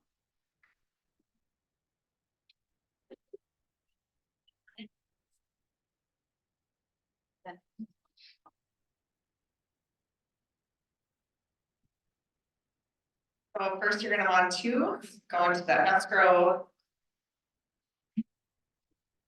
payment option. And this is where you will create a PC file in your tax folder. These can be attached to an email and they'll be sent to the escrow companies. This is also a good time to make sure all your escrow parcels are up to date. Then you will want to figure out which escrow file. The first one option in here is the all, and that'll get all of the escrow payments into one file. Option 2 is it'll divvy it out between up to 10 escrow agents. And you can select from there. It seems like most of the escrow want to all of them. Then you'll be able to receive. And you're gonna send your escrow payments to the company. And you're gonna copy that to your tax bill folder, like everybody has one. Then you're gonna make sure it's formatted and enter the name of the escrow company. And then you have to enter that escrow company and abbreviation that you've entered in previously. The next option is the edit listing. And this generates a listing for you and it'll notify you if payment is not the same or parcel number is incorrect. There are too many errors. You maybe will want to ask the escrow company to send you a new one instead of asking for it too much. Then you'll need to maintain it. So if there's no errors, no records will be displayed. If it has invalid parcel numbers, that's when you'll want to ask for a new file from the escrow company. If it has an invalid payment amount, you can make changes yourself on there. And then if you need to delete any parcel or delete any payments on there, you hit at 21. And then your last thing is you'll create a batch to send over to your counter posting. If you have multiple escrow companies, you'll need to select the escrow file that you wanna work with, just making sure how you save it in your escrow file. Then it'll come over to your counter posting. And you can make any corrections that you need, you'll post it like a regular tax batch. Edit it there, process it, and it'll go on just like a regular tax batch. Next one, capital advance payments. This option will accept your advance payments, it'll print a list of the advance payments. This is where you can compare, once you've ran your taxes, you can compare. Sometimes the advance payments don't always match with what the actual taxes will be. And then you also be able to create a counter batch. When you're maintaining your advance payments, you'll enter the parcel number, your date, the amount, then you'll be able to print those advance payments. The comparison listing, you'll want to run that because it'll compare. Once you've calculated your taxes, you'll be able to compare what you had in advance and what the actual taxes are due. The tax comparison listing will print the parcel number, the date you received, your amount, any special assessments, the amount due or if a refund is needed. And we also recommend that this is the best time to refund any of those payments that are they pay too much rather than waiting. And then you can back to creating another counter batch. Except on this one, you can't do until after your full settlement is done. And you can post your counter batch, send it into post counter posting, run edit listings, etc. and post it as usual. And there's ACH. This will also show you how to process them, print listings, notices, pre-notes, and then maintaining the proper bank information. Prior to setting this up, you want to set up all of your bank records in your system. You already have them in there, maybe if you do EFTs or whatever other reason you have, can't think of them right now. You have those bank codes already in there, you can enter a new bank, you can delete things, whatever you need to do. Then when you're entering your ACH parcels, you'll enter the parcel number and whatever name is attached to that parcel number is gonna populate in there. You're able to put it as a corporation, you'll need to put the bank code in there, the account number. If you have a form for them to fill out for ACH, they'll go on there and check to see if they want to take them from their checking or their savings. The codes for if they want first half, second half of it, full of it. And then you can also select a percentage if they're, paying with their brother, and the brother pays 10, they pay 30 or whatever is also an option on there. And then if you hit F9, it'll allow you to maintain an email address for you. If you send them an email or whatever to let them know you're taking all your taxes. And then you're gonna have an edit listing of taxpayer names. This will create an edit listing of the names between the tax billing system and the ACH options. I want to select an edit date to see any changes that you've made which don't match the ACH system. If you've ran an edit listing and you added 5 the next day, you can go back and it'll show that those 5 that you added are not there. And then you can put the ACH parcel edits, and this will generate all of the parcels in the file, and it'll also generate a listing from the date that you selected. Next screen, if you pick the date on there and the real estate, you're pulling in May taxes, or August or October, you'll be able to select those, go back, see which ones you added. And then this is the option where when you do update this is what's gonna be updated for you to send to the bank. So if you need to go back, make sure you do this again. And then you're going to print and create and send your pre-notes. The pre-note option is a report generator that'll be on the treasurer's side. If you need any help with that, you can call us. Then you're going to create and send an ACH pre-note file. This will also go into your tax bill folder. Just remember the pre-note doesn't have amounts in it. It's just verifying that you have the account and the routing numbers correct for ACH when it comes across, because you're gonna send them to the bank. They're gonna check, to see if you have the routing, the account number is correct. And then if they don't, then you can correct it before they actually pull their payment out. And then once you send the pre-note, you feel like everything's ready, you're gonna create another file, and it's also gonna be labeled the same that your pre-note file was. Except this time it's gonna have the tax amount in it. You maybe wanna run your edit again, just to check to make sure that you didn't add one or somebody else added one and you don't wanna miss it, make sure all that information is correct. Cause you're gonna be pulling this probably pretty close to the tax date, I'm assuming, so you don't wanna have a bunch of angry late taxpayers. And then you're gonna attach this to an email and send it to your bank, or you're gonna submit it on your bank's website, what do you do for your county? And then, we're gonna create another counter batch, just like you do with somebody coming to the counter. They didn't enter the date, batch numbers, your initials, you're going to run edit listings, and then you'll be able to post that as usual. That's all I have. If you wanna go back, I have a couple of things. Okay. First one, Go back to where you're adding parcels. ACH. Yes. I think on the name field, back one slide, your maintenance. Where you add a name, I can't remember if you put your cursor there and hit enter, or if it's the. I think it's a field. Yeah, you enter the parcel number and it fills in the name. But you can override Yes. built in from the tax system is what I'm getting at. If you have somebody that's not, like, if you have a trust. Yeah. And an individual is paying it, you can override that name to match the bank account. And so I wanted to point that out, that sometimes you could have kickback from a bank that says, this isn't John Smith Living Trust account. And that if you don't change the name. And then there was one other. Yeah. About 3, 5, 6. Oh, right there. Having to do with the no and the yes for your bank account.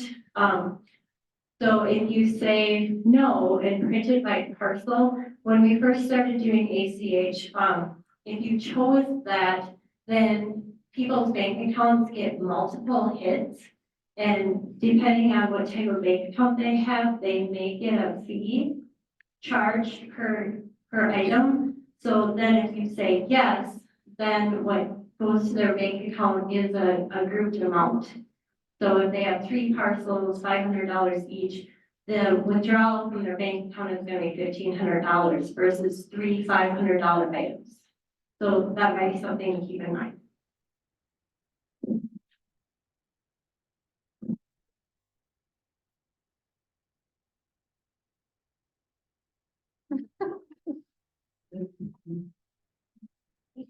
Else, we have the Ethan there. Yeah. Sure.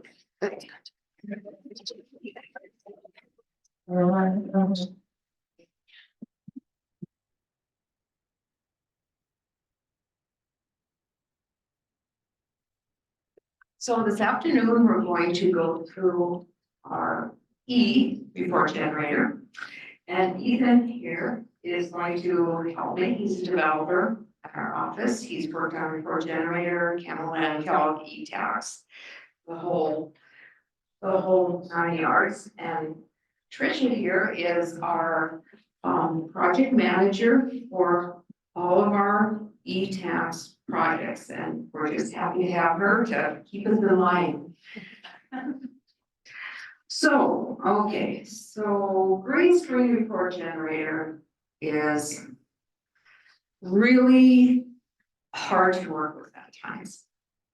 And if you talk about custom, it gets really hard to work with. So when we started tackling our report generator, that was, our true mission, to make it something that you can work with easily, hopefully. I don't know if it's gonna be, piece of cake, but we're gonna try our best to make it so that you can get out what you want. One of the main things that's going to come from it is you'll always be able to get an Excel or a PDF on your standard. So anything that and it will be on your PC, you won't have to go to the X drive or this drive and pull it down and it's a CSV and you have to port it in. It will be in Excel. It will open in Excel.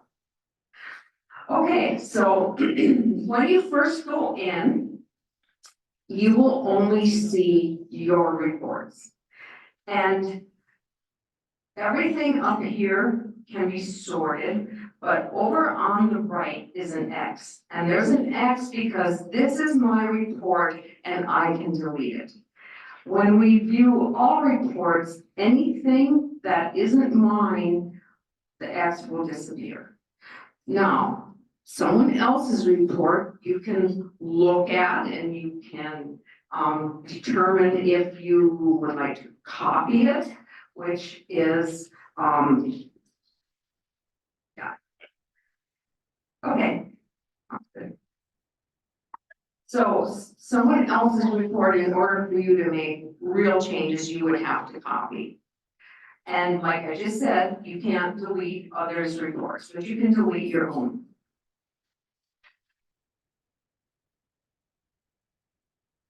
All right, let's go back to the main screen though.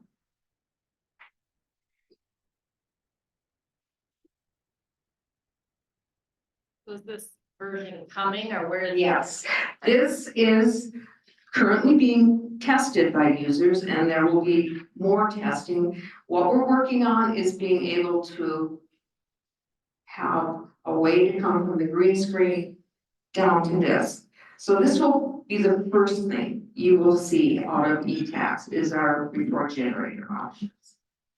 Okay, now like I said, okay, so over on the right, we have the copy, we have the PDF, and we have the Excel, and then the delete. Everything here on your tabs is you can sort by it. And then you can change what you're looking for or anything like that. But like sorting on created, we can see that.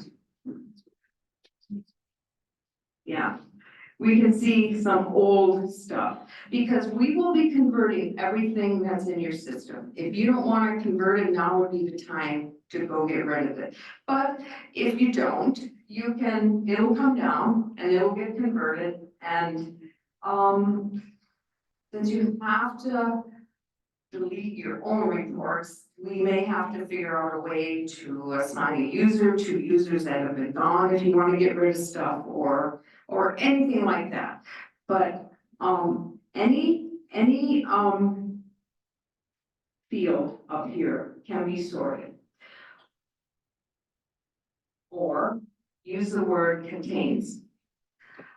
Our categories amount to all of the menu options we had for report generator, and you probably don't even know about all of them, but there were about 10 of them. There's the auditor's delinquent, the delinquent notices, the ditches, the assessors fully, I mean, there's a number of them actually, and then of course our camo. Okay, well, let's go into a standard report and take a look at that.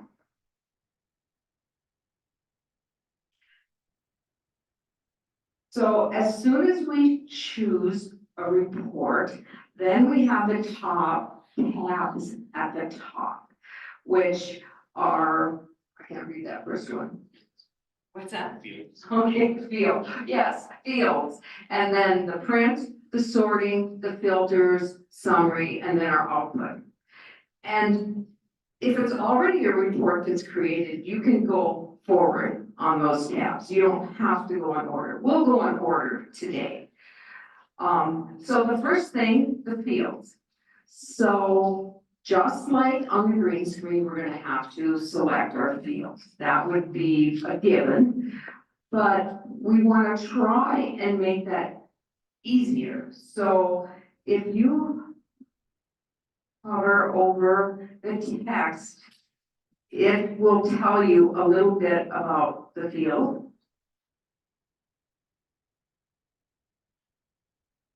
Yeah, okay. So we went through all of our fields and tried to put a little bit of text on it. So if you're not sure what it is, you can get a little bit of an explanation of what it is. Now, if you have an idea, like where the fields you're looking for is coming from, like we're gonna just choose the file AVAL. We're gonna just say it contains that. That's all of our assessor information. And you see we've chosen, thank you.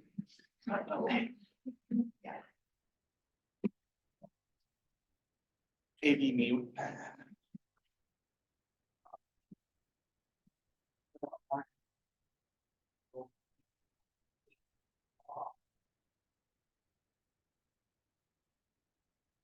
Be like close to it, and that's what I'm trying to do it. Oh, there we go.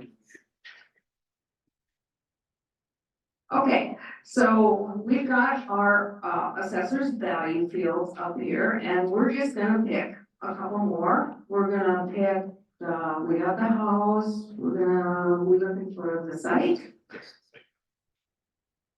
So we can, again, get it narrowed down just by those contains, and as you work with it, you'll get to where you wanna be. So, okay, after we get our fields picked, we're gonna go to our print tab. Okay, so if you remember on the green screen, you have to do all this nice renumbering, and if you decide you have like 15 fields and you decide, oh, well, I actually wanted 3 to go here, and then you have to go back and renumber the whole darn thing. Here, you just move it up with your mouse. There, renumbered, boom. So that will be a very nice feature. As with the green screen, you don't have to print everything. You can just check it or uncheck it depending upon what you want to do. The width. So what you can do if you get to your report, and even here, there are limitations on how much you can get across a sheet of paper. Even on this. So you can decide, well, I think maybe I could cut the name down to 20 if you're running into room issues. Everything here you can customize to how big you want the field to be. All right, so then we'll go to sorting next. And this is pretty self-explanatory, except that on the green screen, again, you had to number how you wanted to sort, and here you just move it up. This is your sort order as you're moving your fields up and down with your mouse. And then, of course, there's the ascending, descending order. The other thing is section breaks. So what section breaks are just like a sorting break. If you decide, we don't really have you know, is this the one we're gonna take the school district? Yes. Oh, we'll just go back and, we'll bring the school district in there. That will help us. No.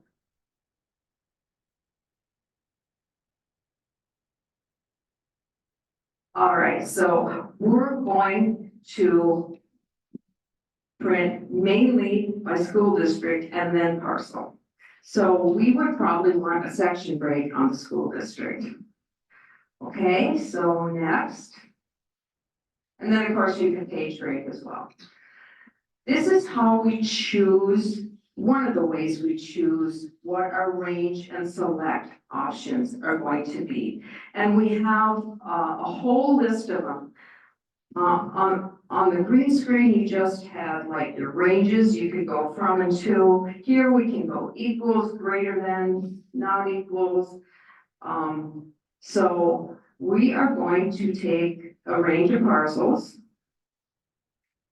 And where's the school district?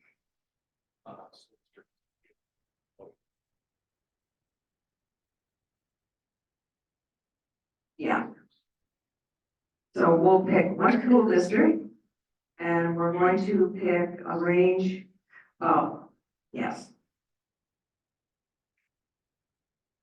Okay, so next we have. So on the green screen, you could total and kind of had a count. Now, we always had a count on parcel, and that's why when we convert parcel, we'll always have count checked. But you can just uncheck it and you don't have to do that. Then, totaling, a lot of value fields, we will want to total, so we'll just total them up.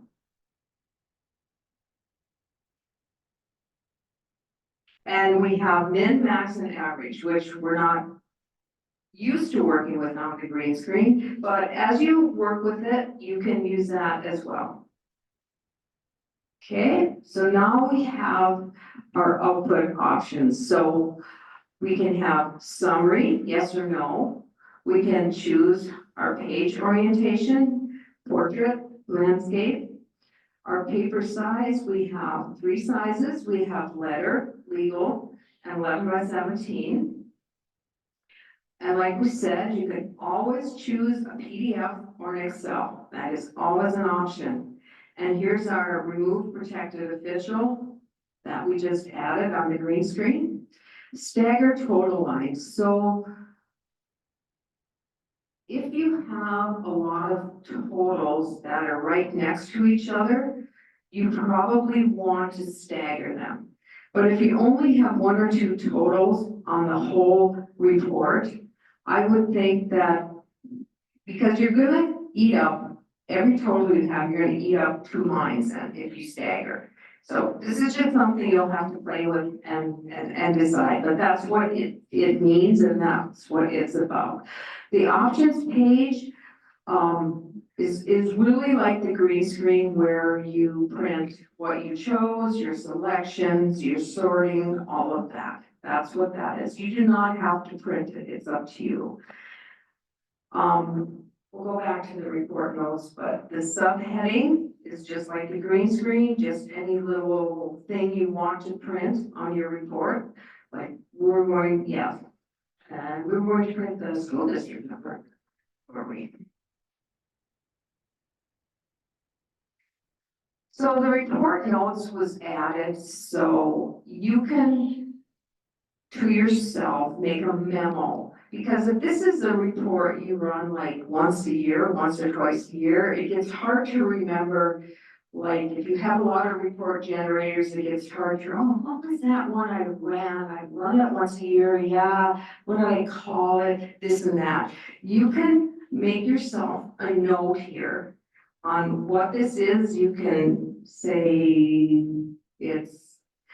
this is big. You can like write out almost everything about the report you'd want to. But I'm just gonna assume you want to make a quick note so you know and you can find it. Back on the first screen, when you hover over a report, you can see these notes as well.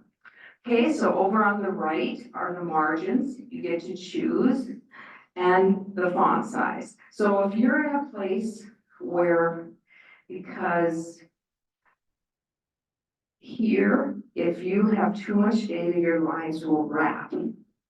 And that gets kind of hard to read your report and takes up a lot of paper if you would happen to be printing it. It's just hard to see your data. So you can adjust your font size up and down. As well, we talked about on the printing screen, you can shorten fields. Now, I imagine that value fields you wouldn't want to shorten too much because you want to see your values, but any descriptions, like say you're printing legals or anything like that, you can decide, oh, you know, do I need 42? Yeah, maybe 30 will give me enough or whatever. Okay, well, let's see our recording. But, and this is the difference in the green screen is we get our range selects at the end. So after we say, yeah, I want to submit it and print it, then you're gonna go through and choose your ranges.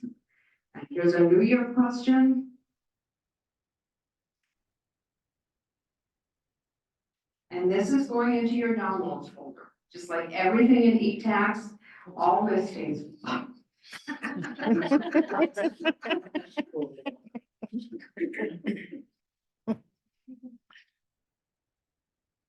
That did not look good. Just giving an example. But there we go.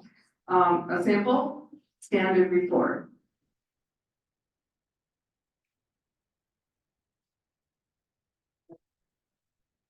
Okay, let's quickly go through a custom report.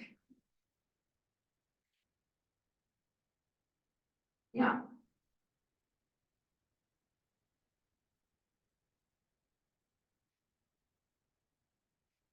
So like I said, that notes field, when you come back here, provided you used it, you can see what you have put in. So if you're looking for a report, that's another way for you to be able to find it. Okay, so our custom, which I don't know how many of you have worked on green screen and custom, but you probably had to map your send sign and do a whole bunch of stuff. So this is like, kind of like WordPad. It's certainly not Word, but we think we've done a lot of improvements to it. So let's show our fields that we chose. So all you have to do, you choose your fields just like the standard, that's not any difference. You choose the fields you want. And then when you come and you say you have 4 options, you can insert text, insert a report field. And when you say insert a report field, it just nicely brings up the fields you've chosen. So you can just, yeah, let's go. Now, in order to get this lined up, you had to put some plain text in there. Let's go pick the owner name or state, city, zip.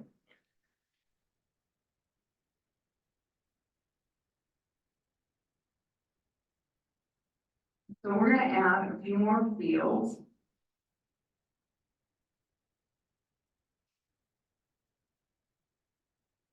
Sure.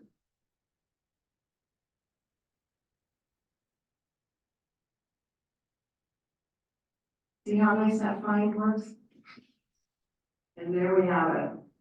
Okay, so under the taxpayer name, we're just gonna put city, state, zip in. So the first thing Ethan's gonna do is he's gonna get the space over there so we can line it up. And then we're going to insert those fields. So there's our city. Yeah, here.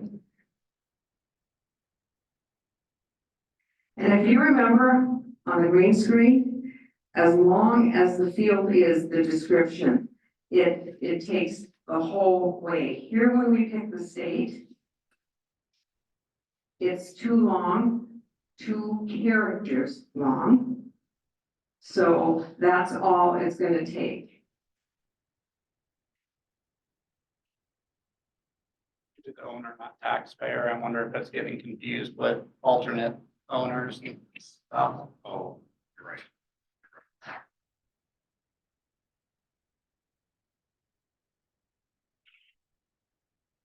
Okay.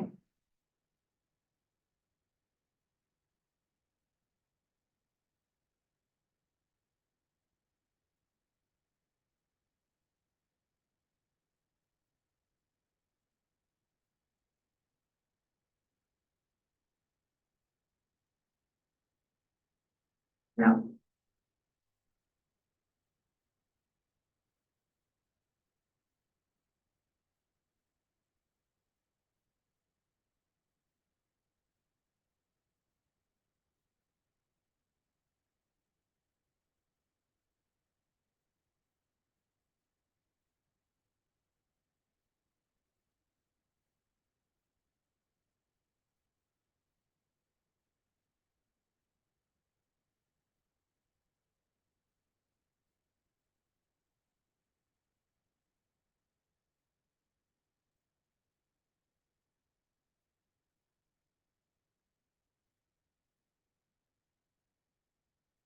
Okay,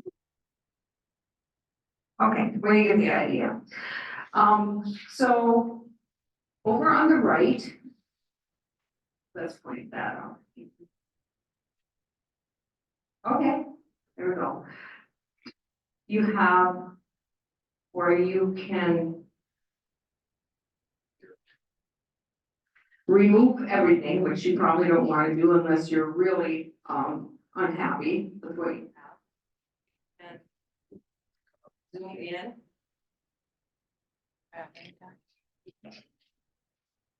No, I think it's back. Zoom in, zoom out. You can make your font size larger or smaller.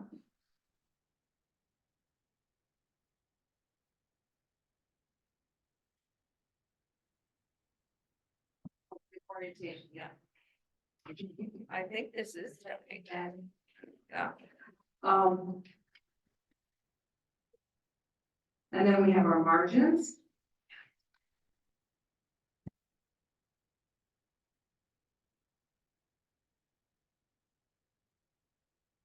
And my, now, let's take that precedent. Thank you. That there's here. Yeah. And it's gonna be. And my favorite, does this even work? Yeah. Maybe it's time for me to be done. Okay, thank you. And my favorite on the bottom is the do and undo, which I need that all the time when I'm working on word processing. Okay, and then we can print it. Again, with the selections at the end.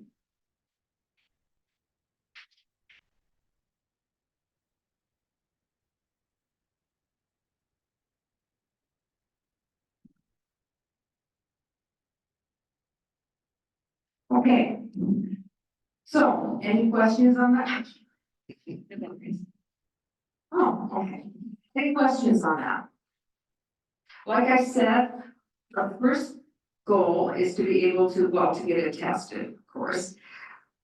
We're going to bring your reports, convert your reports, and then we want you to be able to get to it from the green screen. So this will be the first thing you will see on eTax. Anyone? One thing that's kind of interesting with this here, you know how we always have the X drive map and then have it pops up and stuff? Well, with this here, we kind of eliminated the X drive. It actually is gonna save it or build it on your PC. So then you can move it to, like, if you want a local drive, if you want to email it, you can email it to somebody, things like that. So I think it makes things quite a bit easier that way too. You want to show the help link before we leave here, Ethan? Sure. So that little question mark up in the corner. Little, real little. But anyway, it will give you full help. And this will also travel into our eTax. Every option has that question mark and you will be able to get help. This will be more of a help of procedure on how to get done what you want to get done in Report Generator, whereas in eTax, it will explain the option and help you more with what you want to do in there. That's one thing that's kind of neat too with the help, is it's context sensitive, so when you click on it, it's gonna pop up the help for whatever you're working on, you know, the screen that you're on. Yes. Once it's live, will there be a field guide, like the old libraries we had, there were different reports that said what fields were available within each report generator, like based off of whether it's in the assessor files versus treasurer. So we have that stored in an Excel spreadsheet, so I'm sure we can just print that off for you. I didn't know if that in the future, And, if people yeah. are using report generator would. Right, and it can be involved probably in the help, so you can just get that anytime you would want it. So in the past, I had to run two sets of reports, one that has the assessor data and one that maybe has tax data. Now I can combine them into one report and select both types of data or not. No, but what would you be looking for, Michelle? I'm trying to think when someone requested a bunch of data and then in addition, they requested Green Acres maybe or something, and I had to go out to the assessor's menu and run a report and send them two reports, because it didn't let me see that data in where I was. We might have to work on that. Okay. This did not cross, offices yet. But it isn't that it's something that can be done. Yeah, I guess that's like for a data request. So Yes. I mean, that's where we run into them too, where all of a sudden they want some data from the assessor side, some data from the auditor's side. Anyone else?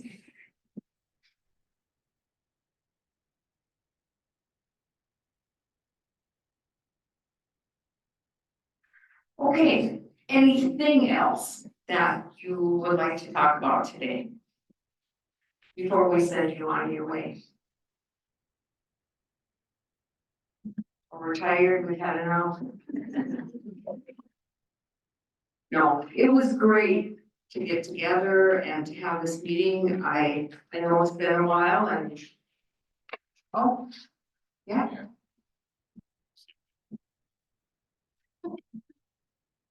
All she said is she has a question. You can unmute yourself if you want to talk, or you can just type it.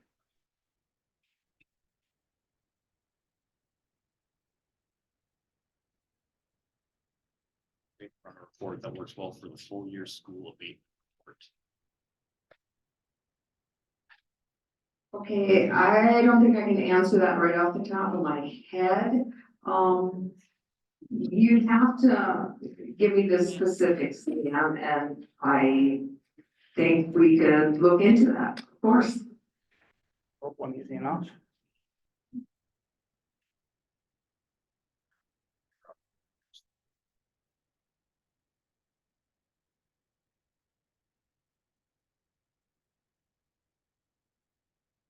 Yeah, that's kind of, so in order to do that, we're gonna have to bring our receipt files in, which the abatements are stored in there as well. But that's something that we can certainly work on. I mean, any file that's in our tax system can be incorporated into this. It isn't right now, but that doesn't mean in the future it can't be, to answer Leanne's question.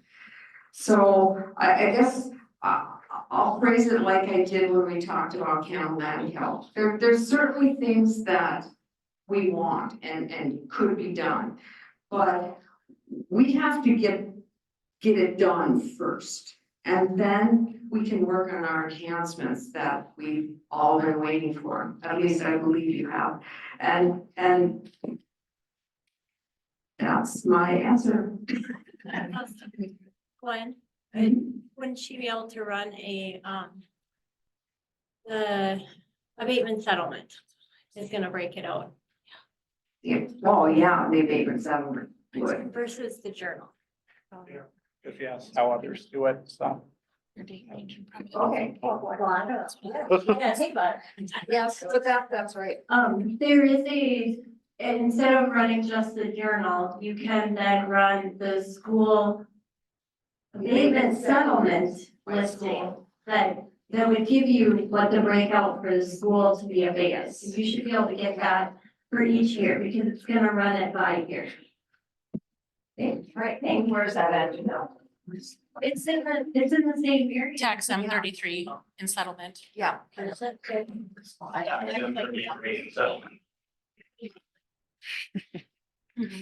what I have pulled up.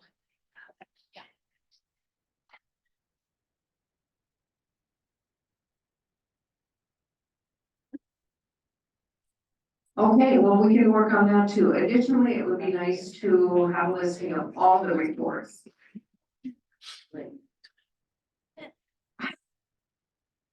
And I thought we kind of did have that, but reports and the sequences. But we will be reviewing our sequences as we're moving along here. And of course, our sequences probably procedurally aren't gonna change that much, but as we get into e-tax, there will be differences, obviously, they're gonna look different and all of that. But, so our sequences will all be reviewed as we're going along here. I can email you guys the list that I have that I use every year to check off all the reports. That'd be great. Janelle will email us the list and we'll cross-check our sequence and work on that. Anything else?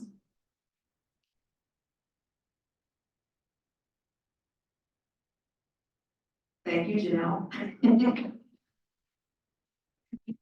Anyone else?